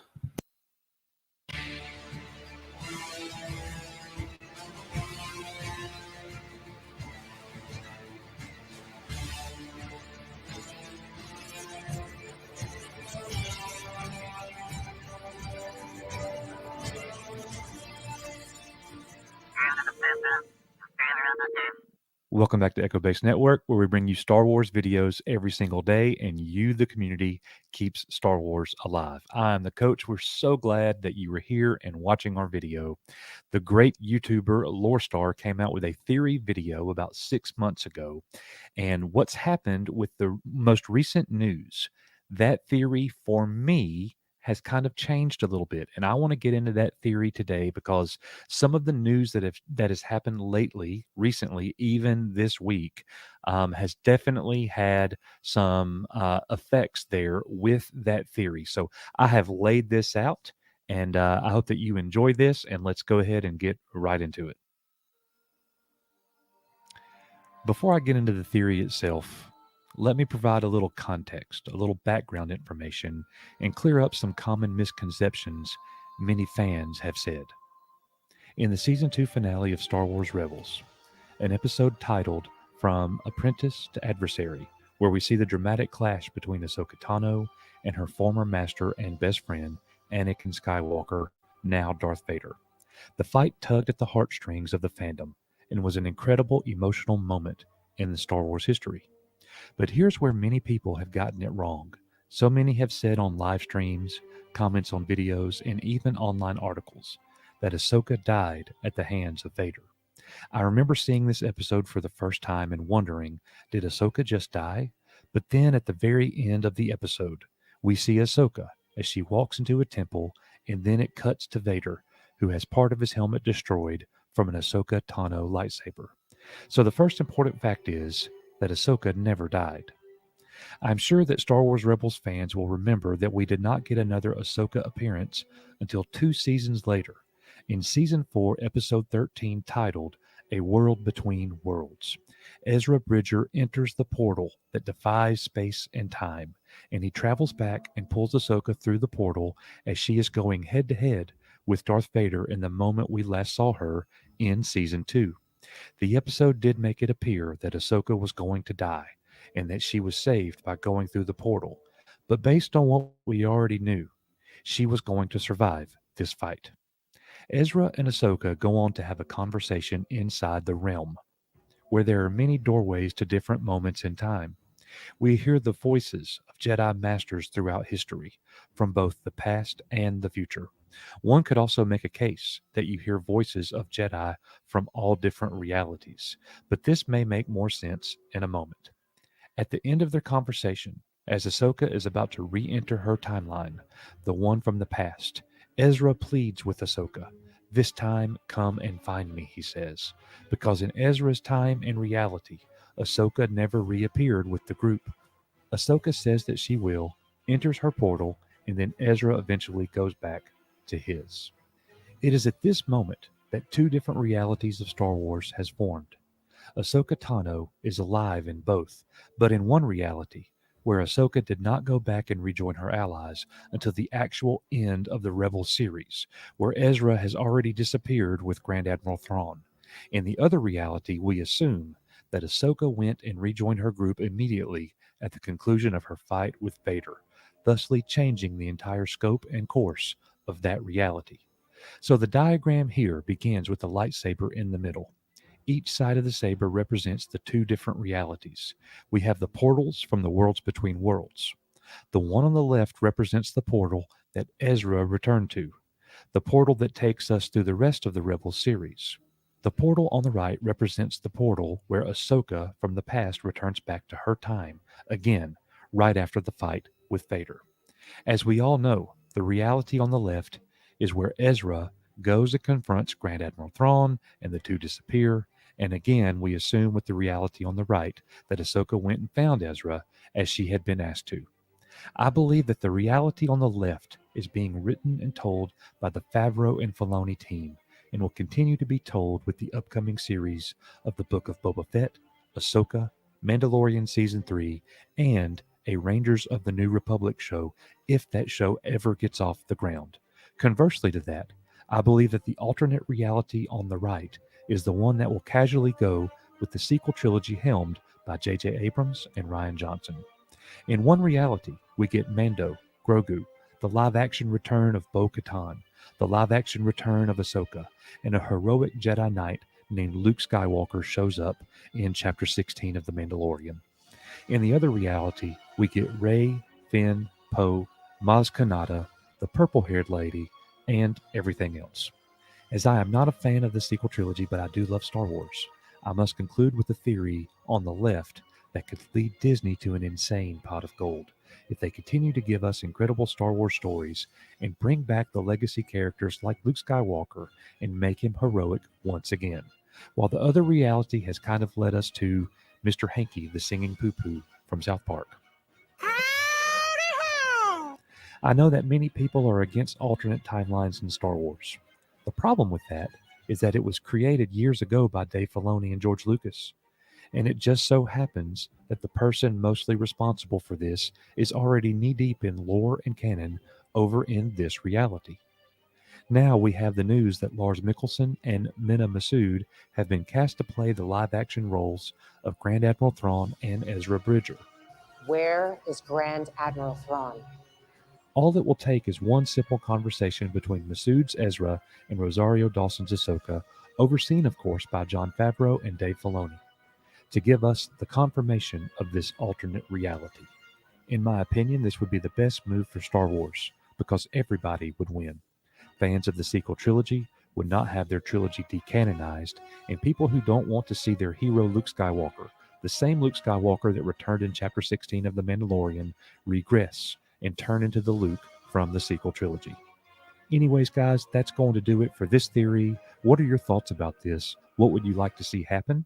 Please post your thoughts in the comments section of this video, and please be sure to hit the like button. Also, if you've not subscribed to the channel, please hit that button and come back and see us again soon. We are, you are, Echo Base Network. May the Force be with you all, and I'll see you on the next one.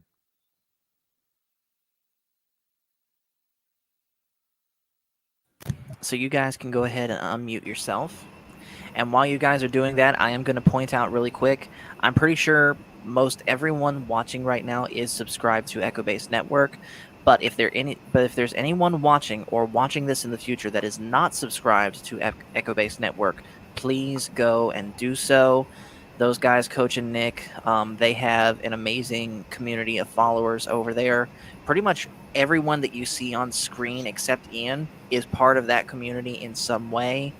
And their mission, they say, is to keep Star Wars alive and celebrate why we love Star Wars. And that could be any Star Wars. So if you have not subscribed to them, please go and do so, because as they say, we are, you are, Echo Base Network. All right, so let's unpack what was talked about in that video. So, in layman's terms, in Rebels, Ezra goes into the Veil of the Force. to rescue Ahsoka from Darth Vader, pull her into the Veil of the Force. After spending some time there together, the two each go into a different portal. The portal that Ezra goes back into leads to the Mandoverse. The portal that Ahsoka goes back into leads to the sequel trilogy. Now, the main thing that I want to talk about with this is, number one, should there be a split timeline here? Should there be an alternate timeline? Or should everything stay on just one track? And number two, if indeed there should be an alternate timeline, do you think Disney's going to actually do that? So we'll start with you, Eddie, and we'll go down the line. Actually, no, we'll start with Michael, even though Michael's over here. He's below me. He's supposed to be next to me. Mhm. Coach is Yeah. able to switch people around. I haven't figured out how to do that. All right. So, should the sequels be deemed to a different timeline? This is a interesting question, just because I had always thought in that scene where Ahsoka goes back to her time, Hima, that's immediately what happens before we see her re-enter the Sith Temple, and then we see, and then of course the rest is history. Ezra gets lost and all that good stuff. However, I would say it somewhat makes sense, but I'm still not totally getting like why the portal that we see Ahsoka go in, knowing she has the information to find Ezra, would be the sequels, because it's almost like the sequels are implying that Ahsoka does not go look for him, or at Or least that's maybe what my takeaway is. Or maybe she tries to find Ezra but somehow fails. Yeah.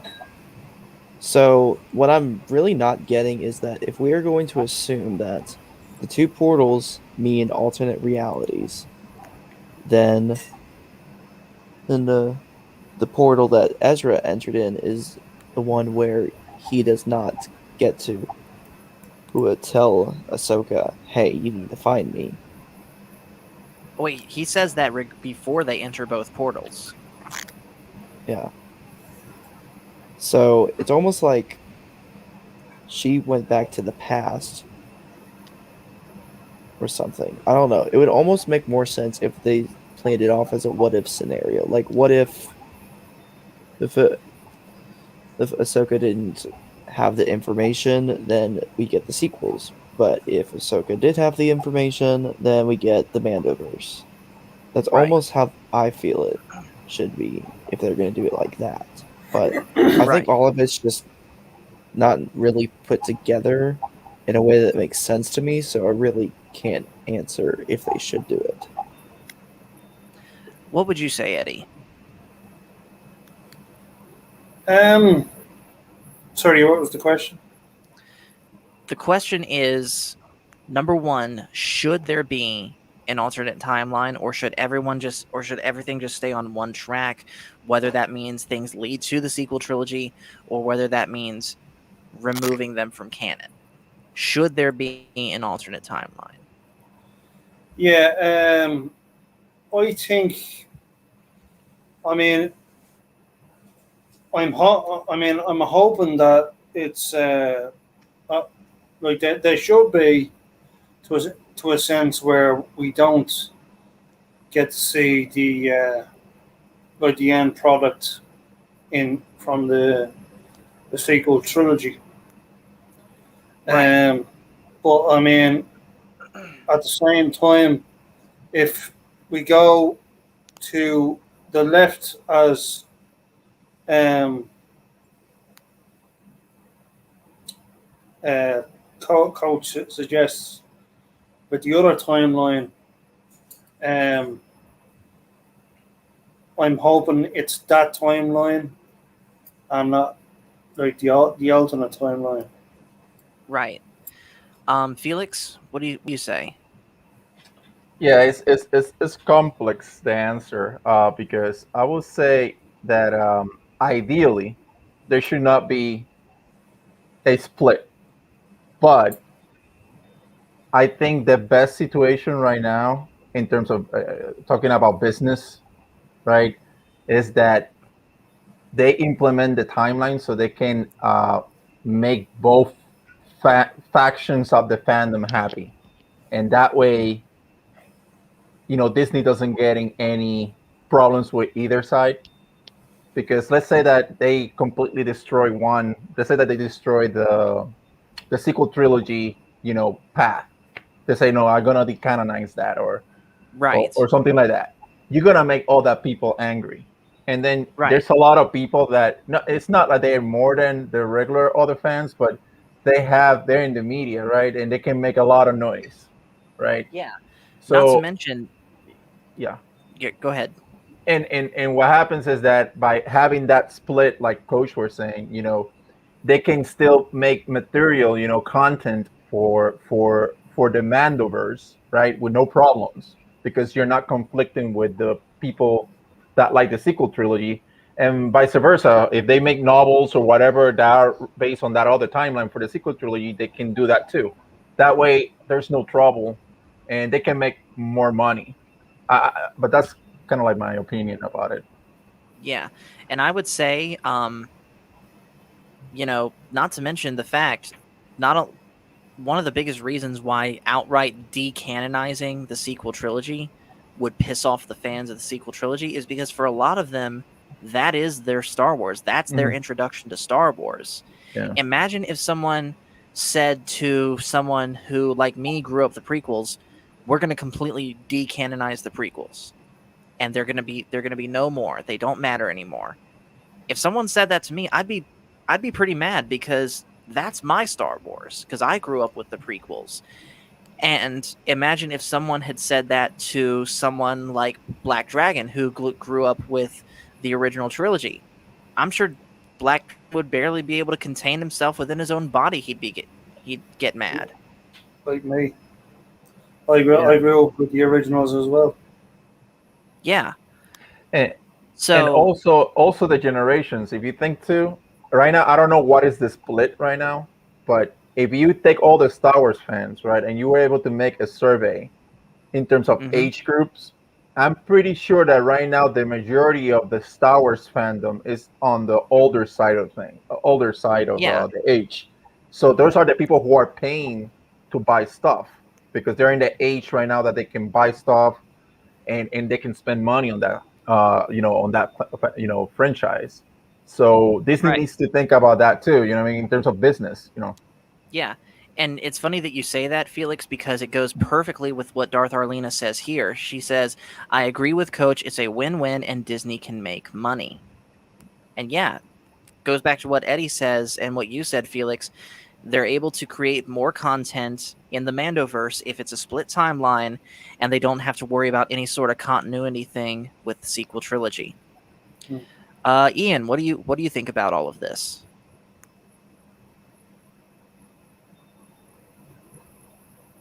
You're muted, man.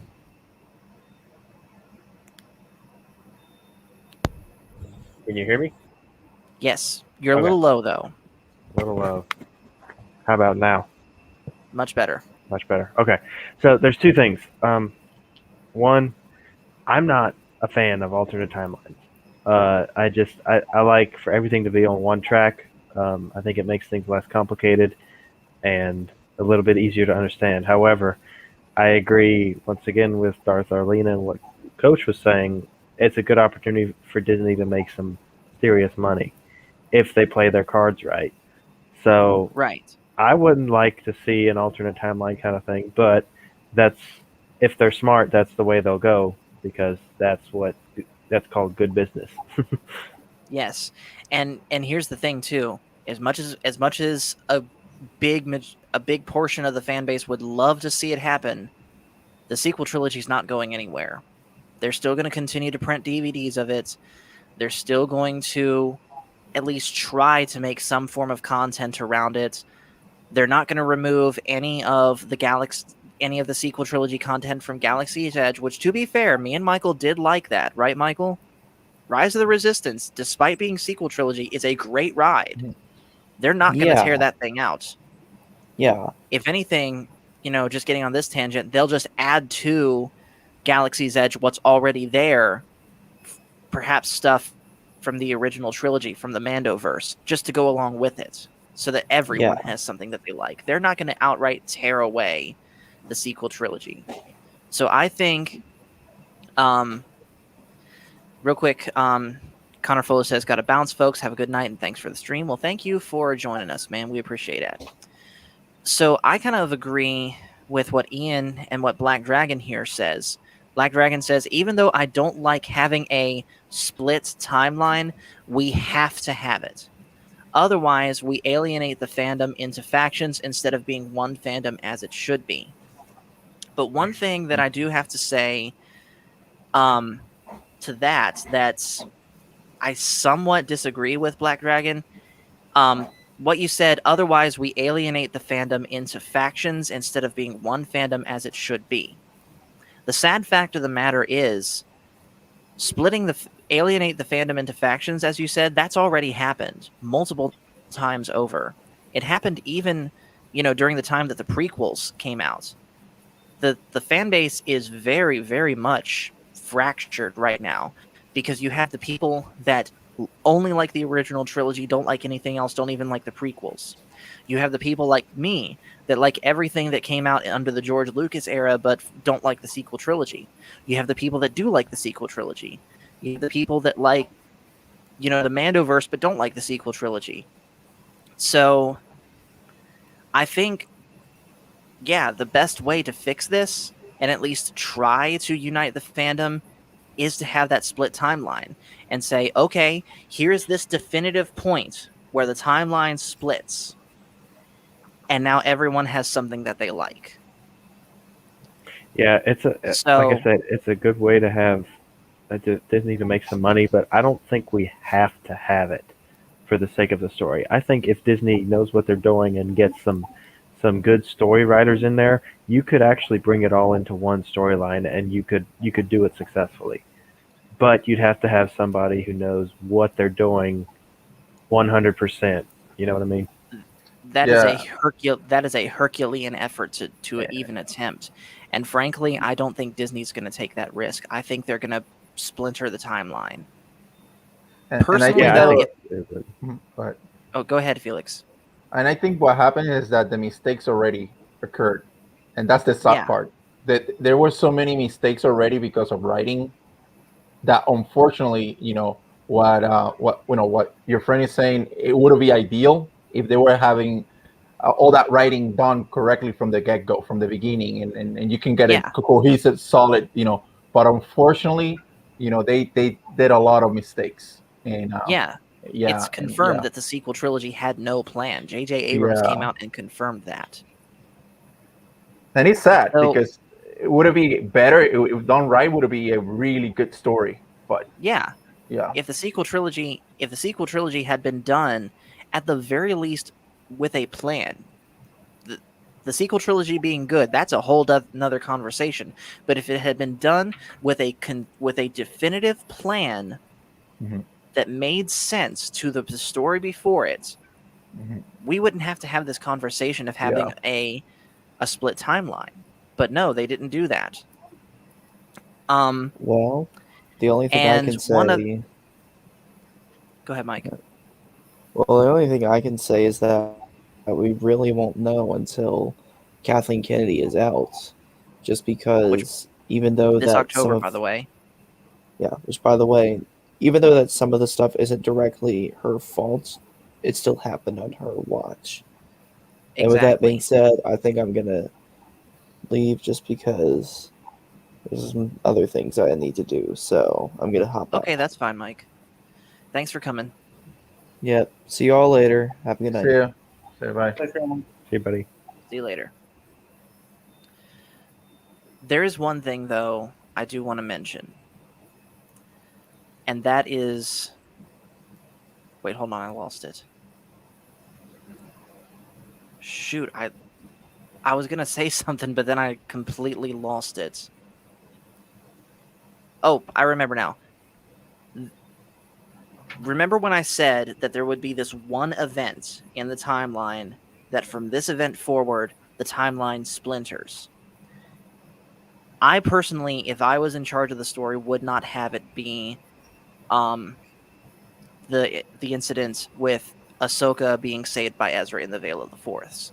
I would have it tied to the Emperor's death, because suppose now they could still use the Veil of the Force, but what I would do is I would have either Ezra or Ahsoka go into the Veil of the Force at the time that the Emperor falls down the shaft into the Death Star, and basically Ahsoka gets involved and makes sure the Emperor stays dead, instead of him doing that essence transfer, whatever that was, in Rise of Skywalker to Exegol, and he survives that way.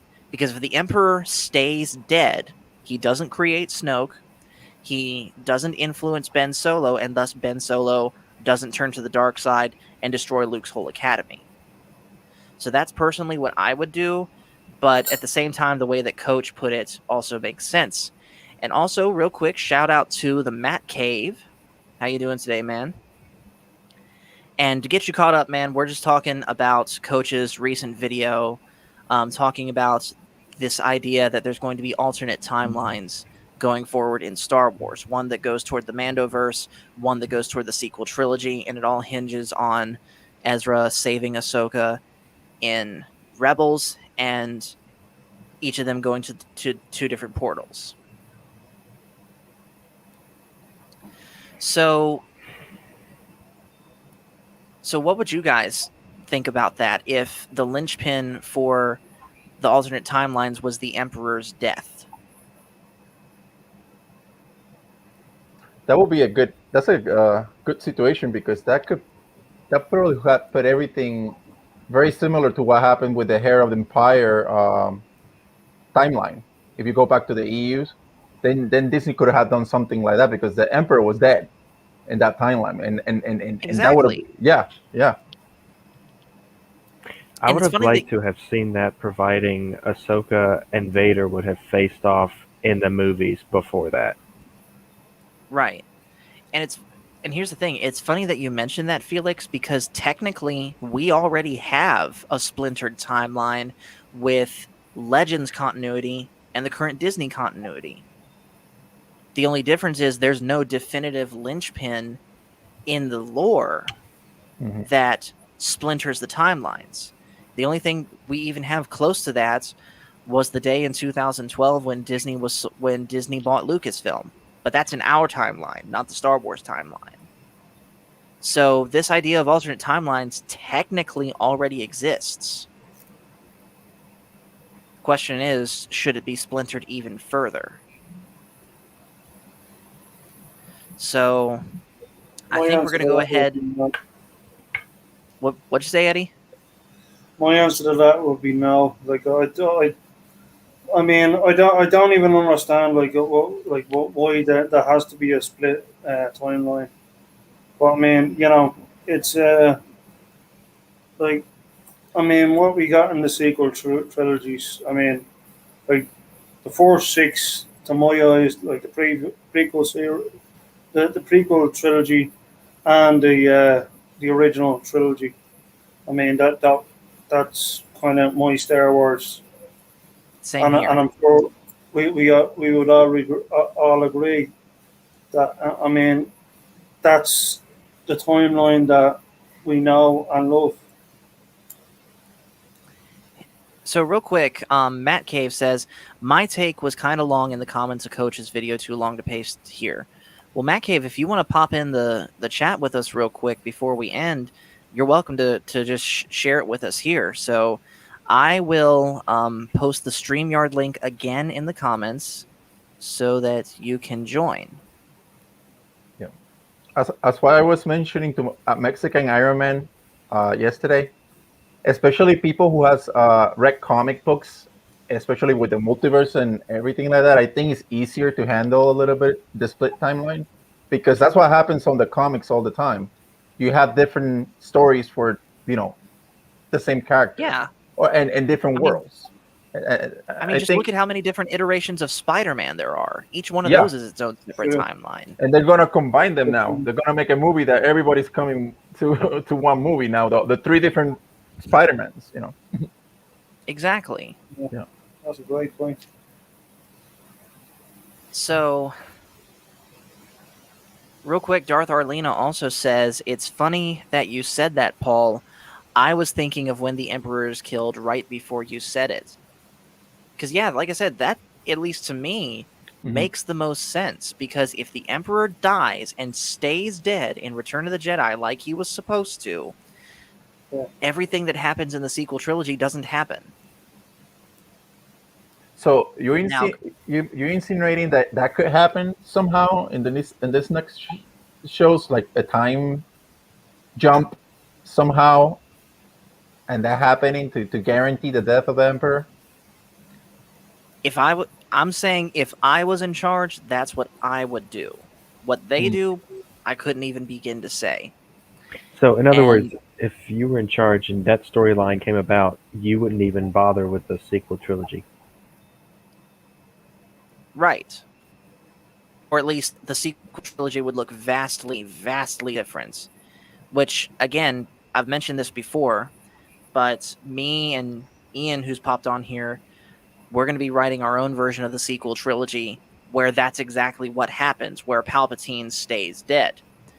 Now, to be fair, it will have a lot of the same characters that you know from the sequel trilogy that actually exists. Rey will be in it, Poe will be in it, Finn will be in it, Ben Solo will be in it, but they will not be the same Rey and all them that you know. They will be drastically different. And Matt Cave says, "I'll fire up my old PC, but don't wait on me if you need to go." No, I'll wait on you because I really do want to hear what you have to say. So I'll wait for as long as I need to.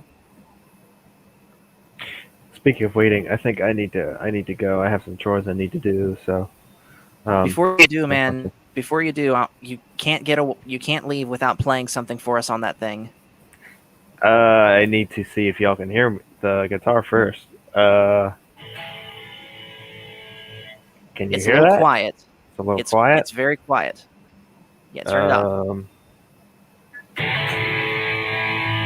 There you go. That's oh my better. gosh! What do I play? What do you Play think? something from Theocracy.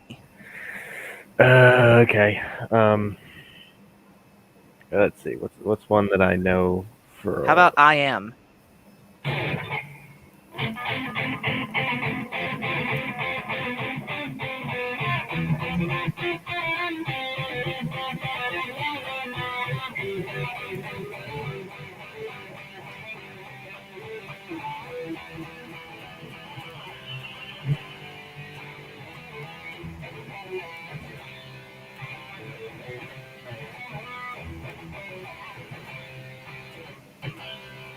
And the Matt Cave has joined.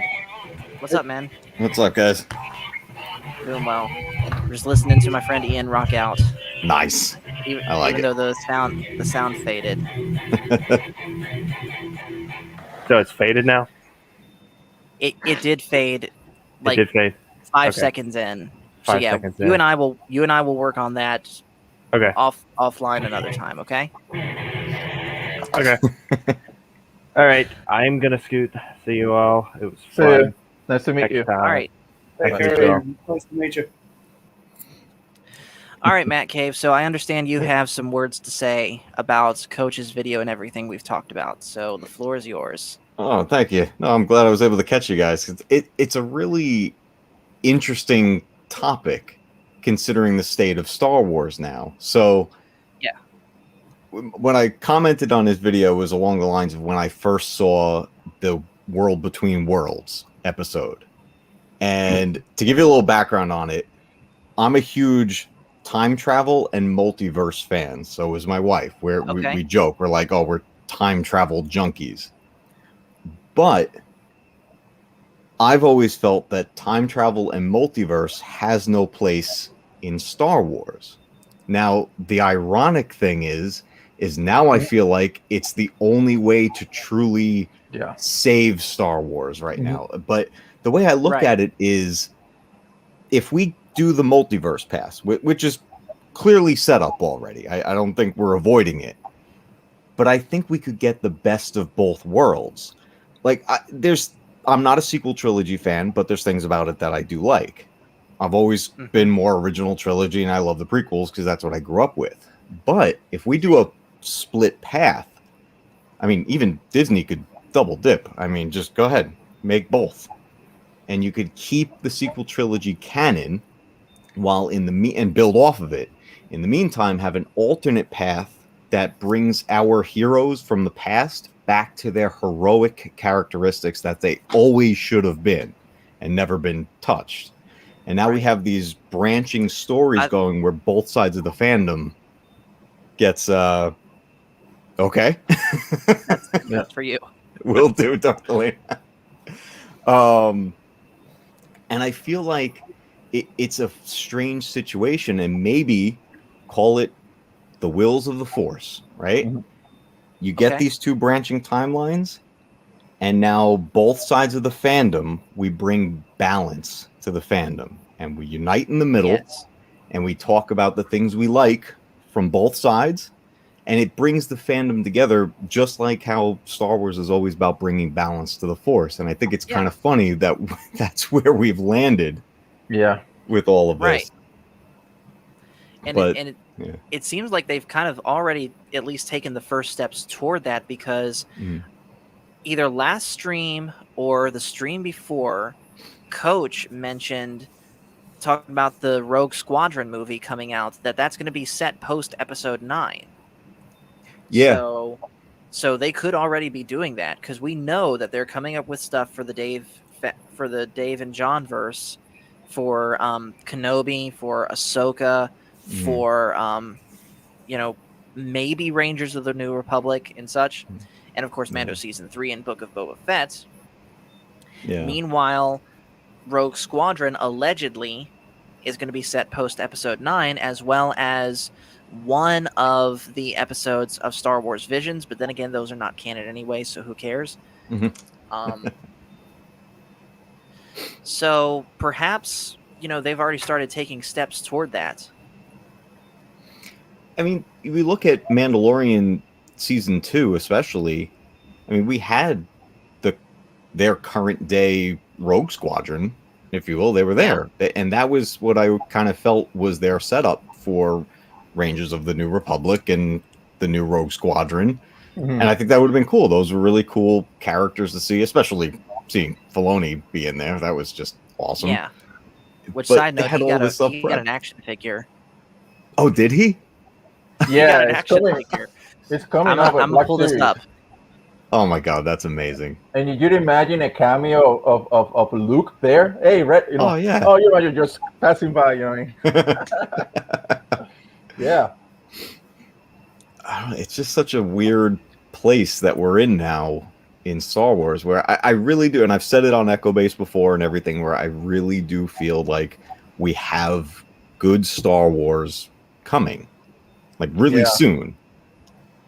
Oh, look at that. That's fantastic. Oh, it's the Black Series 2. Yeah. There's a close-up on his face, by the way. they even got his that smirk that he got. Yeah. I'd say they did a good job. Yeah. But I'm gonna. This is for Man Cave, and what the thing that I will never believe, that right now at this point in where we are, Star Wars feels that it's in a better shape than He-Man. Well, put it this way. So that made me feel in a way good, because I'm a Star Wars fan, but it makes me feel bad because I like He-Man too. So, but I would never believe that was gonna be the case, that Star Wars is in a better shape than he. Yeah, I know. I thought for sure. Mind blowing. But you know what? I watched it. I watched Masters of the Universe, and I really, really liked it. And I had promised a review, but when I saw all of this just massive hate happening towards it, I still haven't watched any other reviews, and I'm purposely not. I'm like, I just want to gather my thoughts, do my review just untainted, unscripted, from anything else, and then I'll go watch all of it because it was she But did you watch it? Did you watch it all? Or I watched no? all 5 Okay. episodes. Okay. And I think at this point, considering all the conflict around it, because I'm also a big Kevin Smith fan. Also, I always have been. For my wife got me into all his stuff years ago when we were dating, and it was so seeing all this. I'm like, what world are we in? What is going on here? So I'm like, I'll eventually watch all those other reviews because I am fans of those channels that are putting out the reviews. But I'm seeing just these titles, and I'm like, what universe are we in? What is going on? And I agree. Star Wars is in way better shape right now. Yeah, really. Star Wars is in a better shape right now. It's crazy. Yeah. And it's a shame because I was a big fan of He-Man as well. This is the only thing I'm going to say on this He-Man stuff. And keep in mind, the He-Man stuff, I am not familiar with it at all. I tried watching the 2002 version, but got in trouble with it with my parents. So I did not see the old cartoon, and I'm certainly not going to see this new one. But Kevin Smith promised the show was going to be about He-Man. And from what I heard, He-Man dies in the first episode, and it's about Teela. And for some reason, they chose to make Teela look like this. And I'm sorry, but you take away that lipstick, that's a dude. That's the thing though about the Masters of the Universe characters. They always look kind of like this because they're based. They were toys first, so the show came after the fact, and it was similar to Transformers. It was to sell toys, but she is bigger in this now. Yeah, but it's more of a She-Ra. Well, He-Man. Yeah, and the problem is that when it started, she looked okay to me. I mean, I'm 86. I grew up with that thing, watching it every. I never miss an episode. Yep. So okay, it looks modern. It's okay, but for me, it was too harsh the change because she does start in her classic look. Yes, I'm okay with that one. Yeah, I'm okay. I was okay. Okay, it looks good, no problem. But it's just that changed so drastically. What? I'm like, it's still trying to process. Yeah, and as far as not to go into spoiler territory, but the whole scenario with He-Man, I don't care about spoilers. Let's go with a Star Wars line and say it's all about a certain point of view. Fair enough. And it all comes together, and I can't wait for season 2. I'm psyched. I'm like, can't wait to see where you go with this because. I have a question. Like, you think it's truly dead? He's truly dead in episode 5. I don't think he's dead. No. If they kill him, I'm gonna be really, really. They're not gonna. They cannot do that. You cannot. Season 2 is going to be closer. I guarantee it. Season 2 will be closer to what we grew up with than this was. This was the setup to get us to the next story arc, and it was meant for us who grew up with it. It was the evolved, more adult version of this. No moral of the story at the end of the episode and all that. We're done. We're the kids who grew up, and now we're seeing a more evolved version of what we grew up with. So there's more depth and there's more like twists and turns. When we were kids, you didn't have all those twists because we weren't going to get it. We weren't going to understand it. But now it's like, all right, the characters. Now we're going to throw you for a loop a little bit. And then on top of that, just Mark Hamill alone, as Skeletor is unbelievable. He's incredible. I don't know. It's Lena Headey as Evil Lynn. I mean, it's just fantastic. But, and Paul, I think something about it that you could like about it is that there's a little bit of I will put it this way, theological aspects in the story.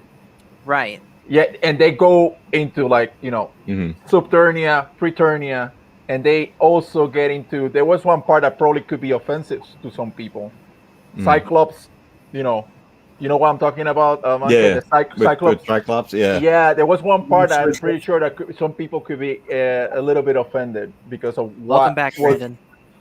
What was there was some. I was like, wow. Some people could get really offended. Well, you know what it is? They have their own version of they have their version of heaven, they have their version of hell, and then Yeah. they have basically a cult, A cult, like yeah. that's in the middle of this, and then the Yeah. rest of the world around it. But I Yeah. veered off from Star Wars greatly So- there. But Anyways, fine, it's Star fine. Wars is in a better place than it Masters is. of the Universe. It is very much so. Yeah. And sort of getting this back on topic with Star Wars, yeah, I think at the end of the day, I agree with what you had said, Matt, that Star Wars was something that before now didn't really need to dip into the whole multiverse, alternate timeline, time travel thing. Also, hey Brandon, how you doing? Hail to the Empire. What's up? Wow. Hey, Brandon. Hey guys. What's up? So, dude? anyways, back to what I was saying. Before now, had you presented the idea to me that theirs was going to be an alternate timeline in Star Wars, I was like, why? Yeah. You know, it's one story. Just leave it at that. But now, given the damage that's been done to not just the story but to the fan base as a result, frankly, I don't see any other way forward. Yeah. So, Brandon, since you just joined in, first off, have you seen Coach's newest video breaking down his theory of the alternate timeline? Because that's kind of what we're talking about. I have not yet. It's something that I need to do. I've been busy today. This is now the third panel I've been a part of today, and going to church and being the good boy that I'm supposed to be, and hanging out with my daughter before my ex picked her up and all that. I just haven't had time, but I gotcha. I will make it a priority. Okay, so I'll just really quick give you the Cliff Notes version. So Coach presented presented a scenario in Rebels where Ezra goes into the Veil of the Force to rescue Ahsoka from maybe being killed by Vader. Ezra and Ahsoka spend some time in the Veil of the Force together, but then they go into their own separate portals, their own separate timelines. The one that Ezra goes into leads to the Favreau and Filoni verse. The one that Ahsoka goes into leads to the sequel trilogy. And before they part, Ezra says to Ahsoka, "This time, please come find me." So that's assuming that at some point Ahsoka tries and fails to find Ezra. And that is how the alternate timeline commences. Okay. So based off that, what's your thoughts? I think I'm with you. To me, it feels like there's not a lot of choice. Disney has dropped the ball so badly with this, with allowing KK to do what she's done. And, part of that's their fault and part of it's not their fault. From what the scuttlebutt is, she came as part of the deal to Disney because she was Lucas's underling, and she was doing behind his back. So had he known, he probably would have said dump her. But that's not how it played out, and she had her chance. They had the $2 billion movie, and then they continually dropped. So they've got to do something to repair it. Yeah, they're gonna have those that go and want the newer stuff, and that's fine. If they like with Star Wars Santa, he seems like a really cool guy, but I cannot get behind the sequel trilogy. I maybe can the first movie because it had promise, but then it goes back to some other people's points of why do all this stuff to make everybody look awesome when at the end of the day they're still going to end up sucking blue titty milk. So exactly. Yeah. That's the tough part, and that's the part that they've got to figure out how to reconcile. I agree. And like I said before you jumped in here, if I was in charge of this, I would do it the same way. But me personally, I would not have Ahsoka being saved by Ezra as the linchpin for the split. I would have it revolve around the death of the Emperor. Basically, in one Yeah. timeline, the Emperor doesn't die when he's thrown down the shaft. He does that force transfer thing that ends him up, that makes us end up with the sequel trilogy. But then there's another timeline where the Emperor is thrown down there and dies and stays dead. And if he stays dead, then he doesn't create Snoke. Snoke doesn't influence Ben Solo, and Ben Solo doesn't destroy Luke's Jedi Order. None of the Yeah. events of the sequel trilogy happen. But And that's maybe only what Han I and would do. Leia stay together and have their real Yeah. kids, not this Ben Solo person. Who is Ben Solo? I have no idea who this is. Exactly. Exactly. So, No. so yeah, that to me makes the most sense, but ultimately Disney has the final call on that. Mhm. Well, And hopefully they also, make the right call. yes, indeed, hopefully they do. And also, going back to what we were talking about before, the idea that there's no choice now, Disney's ultimately the one, in my eyes, to blame for that. Yes, Kathleen Kennedy is the one at Lucasfilm, but Disney basically let They her have do the purse it. strings. Yeah. Yeah, they have the paycheck, and they basically let her do whatever she wanted, for good or for ill, with Star Wars. And now it's Disney's mess to clean it up. So clean it up, Disney, and do it in the most efficient way that you can. No, we can always hold out the hope and hope that they let Favreau and I guess Filoni go at it. As I said, I'm not big on the animated Star Wars stuff, so I don't know enough about Dave Filoni to pass a decent judgment. But from Favreau, oh, absolutely, the man knows what he's doing. He knows Right.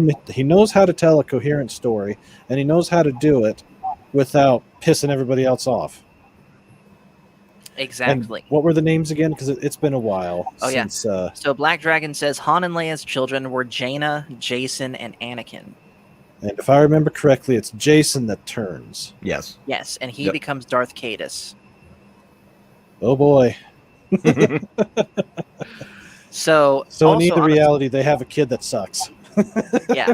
By the way, I gotta show you guys something real quick. For those that are into lightsaber collections, because the lightsaber company Corbanth has actually come up with a replica of Jason Solo's lightsaber. So I'm gonna pull that up real Ooh. quick, and then I guess we'll sort of end the stream in the same way we started with it, because now that you Brandon are here, and Matt, I really want to talk with you guys about Jaws, because I just saw that today. You watched Jaws? Yes, I watched Jaws today. Yes. Oh my god. Look at this. Our guy is growing up over here right before our eyes. This is unbelievable. I just want to ask this one Thanks. question: It's Should growing Jaws up. have been rated R, or do you think it was fine at the PG level? Whew. Well, one thing at a time. Let me show you this lightsaber first. Yes, let's see this So- lightsaber.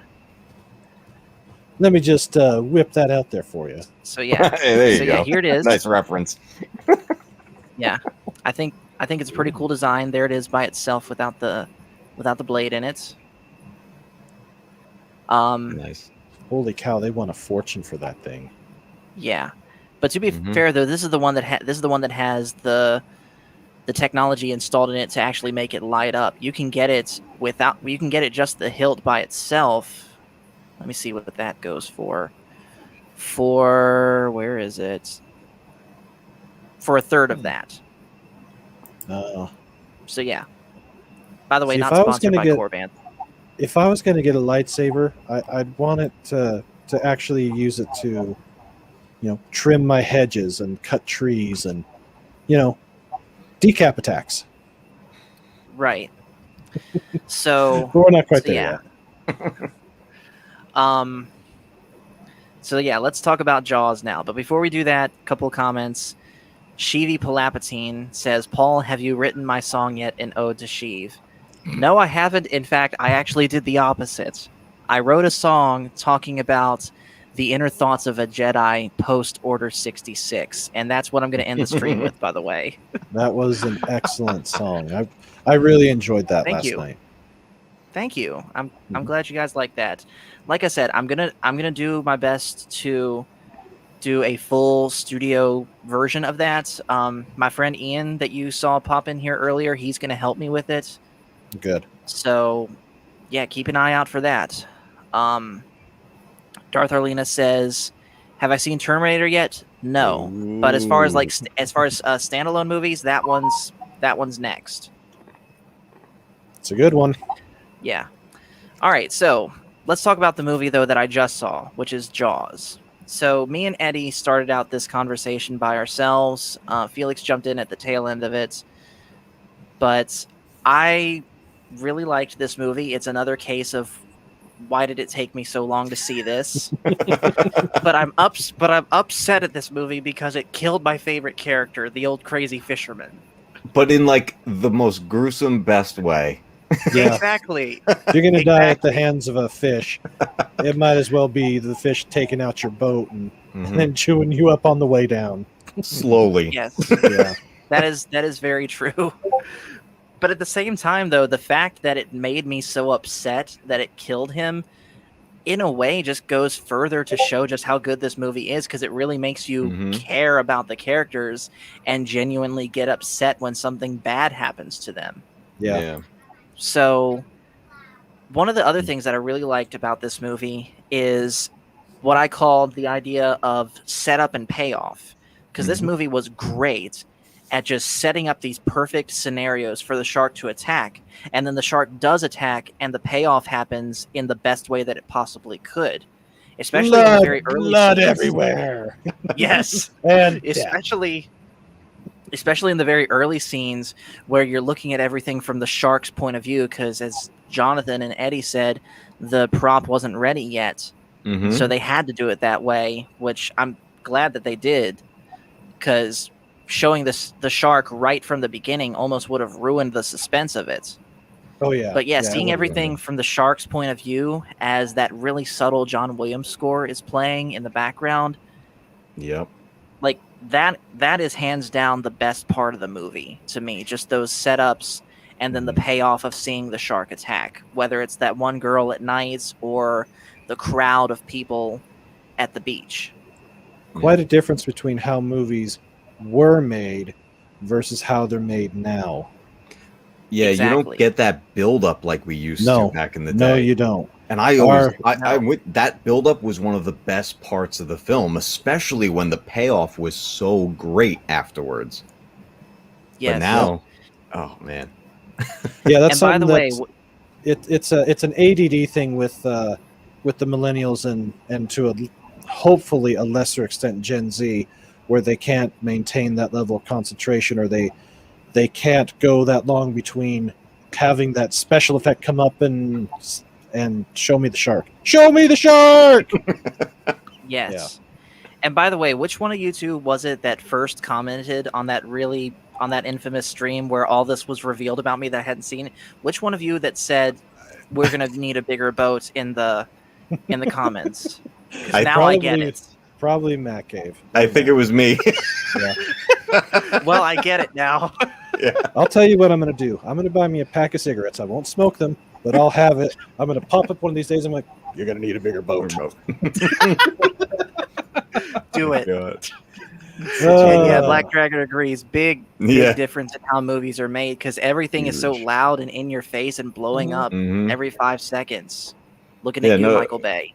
Audiences have lost patience. You know, Mhm. everything they just want right now. But I mean, look, there has been some good stuff where things are right off the bat get going if it's done well. But that build up. I mean, one of my favorite scenes, actually, is my favorite scene in Jaws, is just when they're together down below deck in the cabin. They start singing that song where they're drinking and Oh, everything. yeah. Just that The huge sea bonding shanties. moment. Yeah, I love that's my that favorite moment. scene. But there's no Yeah, action there or nothing. It's just great character development. Yep. exactly. Character development, great acting, great. Pretty much everything about this movie is great, and also no And, as shaky a hand cams. Like, Yeah, no shaky cams. Like as I pointed out earlier, like like Quint, he tells an absolute like great story about like the USS Indianapolis Yep. Yeah. Yeah. as well. Yeah. So Yeah. You get that's chills what when he's talking about it. scene. I mean, that scene alone, like it's just pure gold, you know. Hmm. Yeah. Yeah. And Well- Black Dragon says here, there's nothing left to the viewer's imagination. Poor storytelling. Exactly. Hmm. And by the way, on a side note, Black Dragon, you're a Navy veteran like me. And so I'm going to assume that more or less your basic Navy boot camp was the same as mine.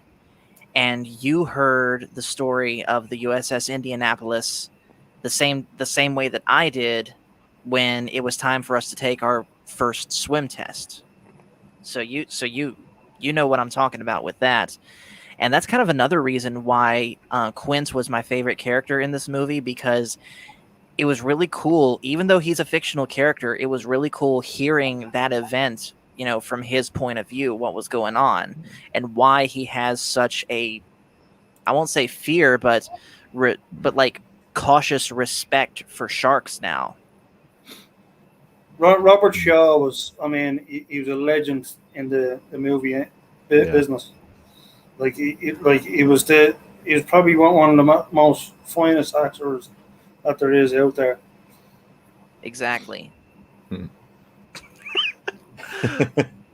Just remember, Darth Arlita, you wouldn't get anywhere without us Navy cats. So, Paul, And yeah, if you ever, obviously you got a huge list of movies to go through, so I wouldn't worry Right. too much about sequels at this moment. You Yeah. got a lot Yeah. of number ones to go through. But if you were ever to push forward in the Jaws franchise, 2 is the limit. okay. 'Cause Don't see anything past 2. 2 is still okay. 3 and I've never 4 seen are anything dumpster past the fires. first one. Yeah. This is Understood. one of those that, the first movie is serious, Mm. and then it starts going down the road of campy crap. And yeah, Okay.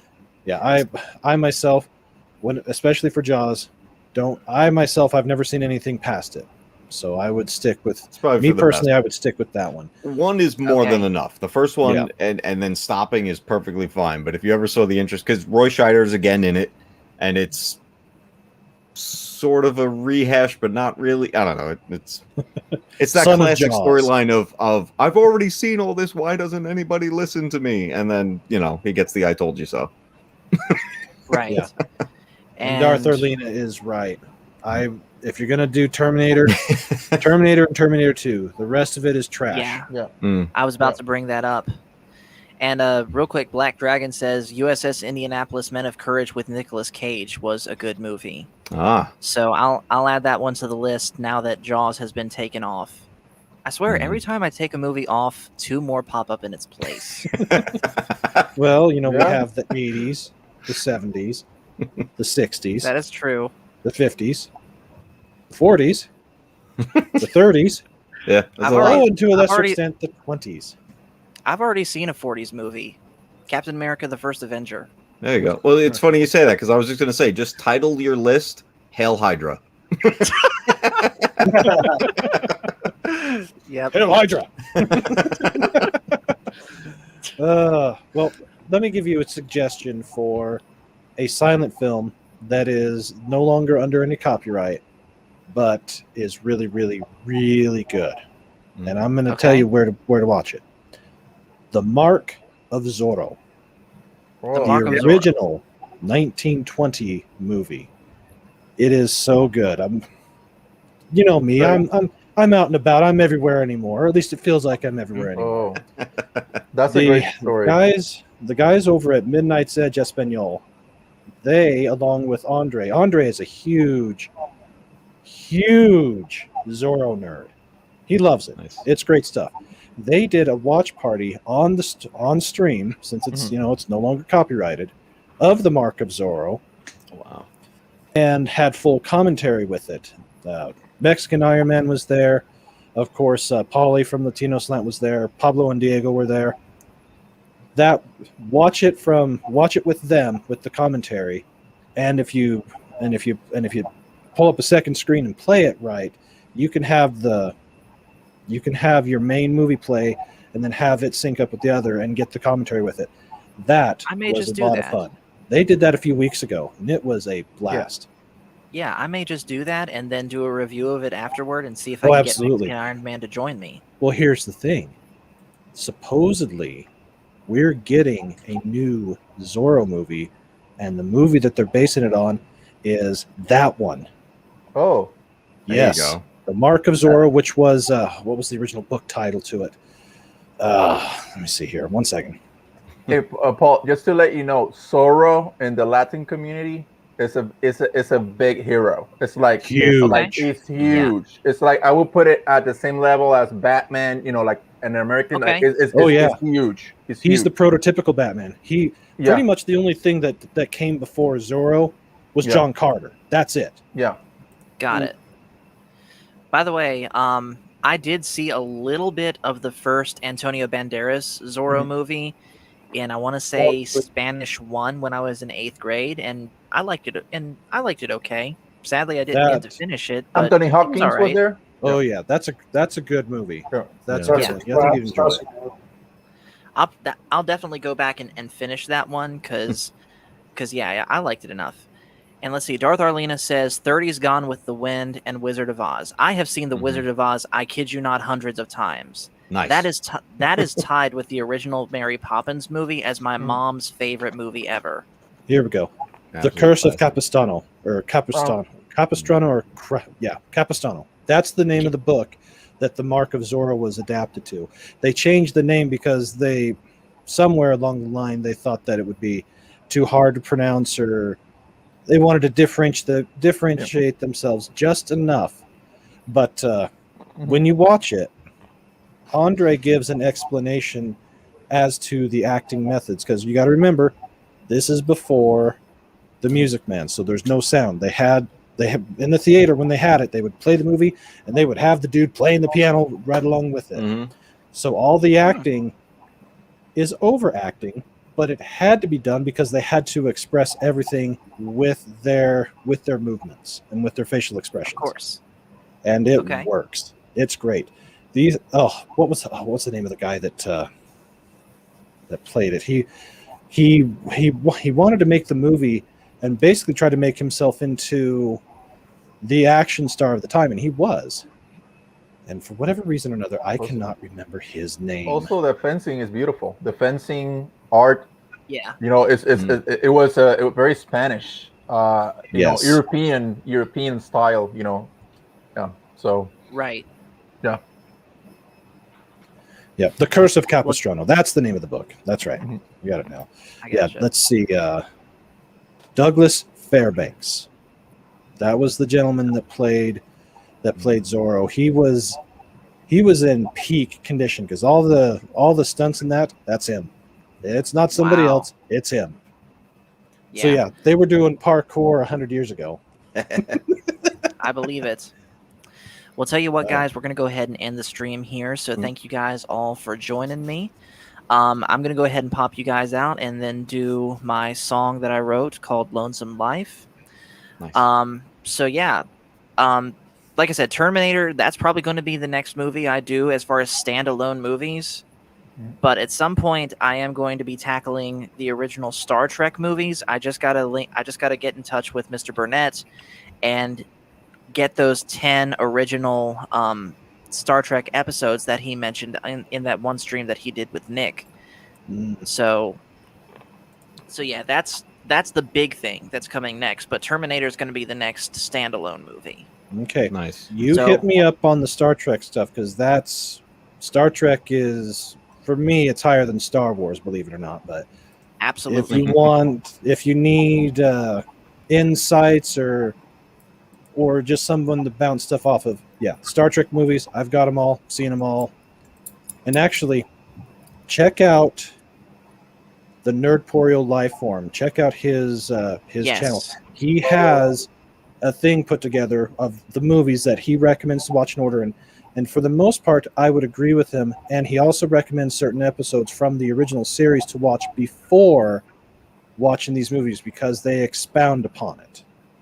I would Okay. highly recommend to watch that and at least have that as a guidepost. And then yeah, get the data from RMB and put together your list of how you want to proceed with it. Let me know. I'll make sure that I watch the episode so I'm refreshed in my mind about it.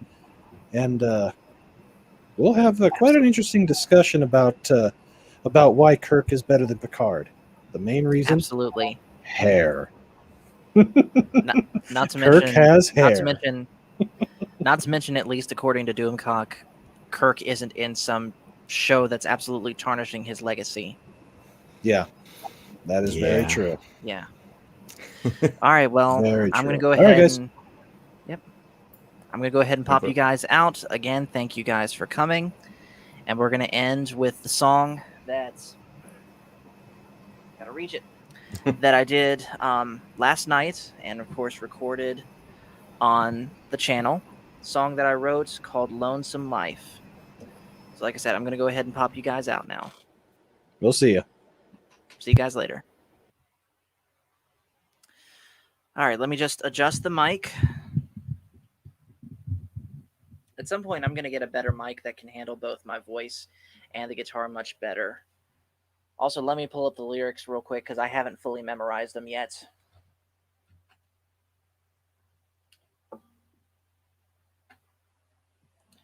All right. Here we go. As I wake up, I remember all the lives that fell that day. Since the moment the order sounded, my old life has gone away. In this exile I've been living, daring not to show my face, but the time for hiding's past now. The call to action I must embrace. A lonesome life for a Jedi, an age of darkness for us all. But with the Force as my ally, I'll play my part.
Well, that happened.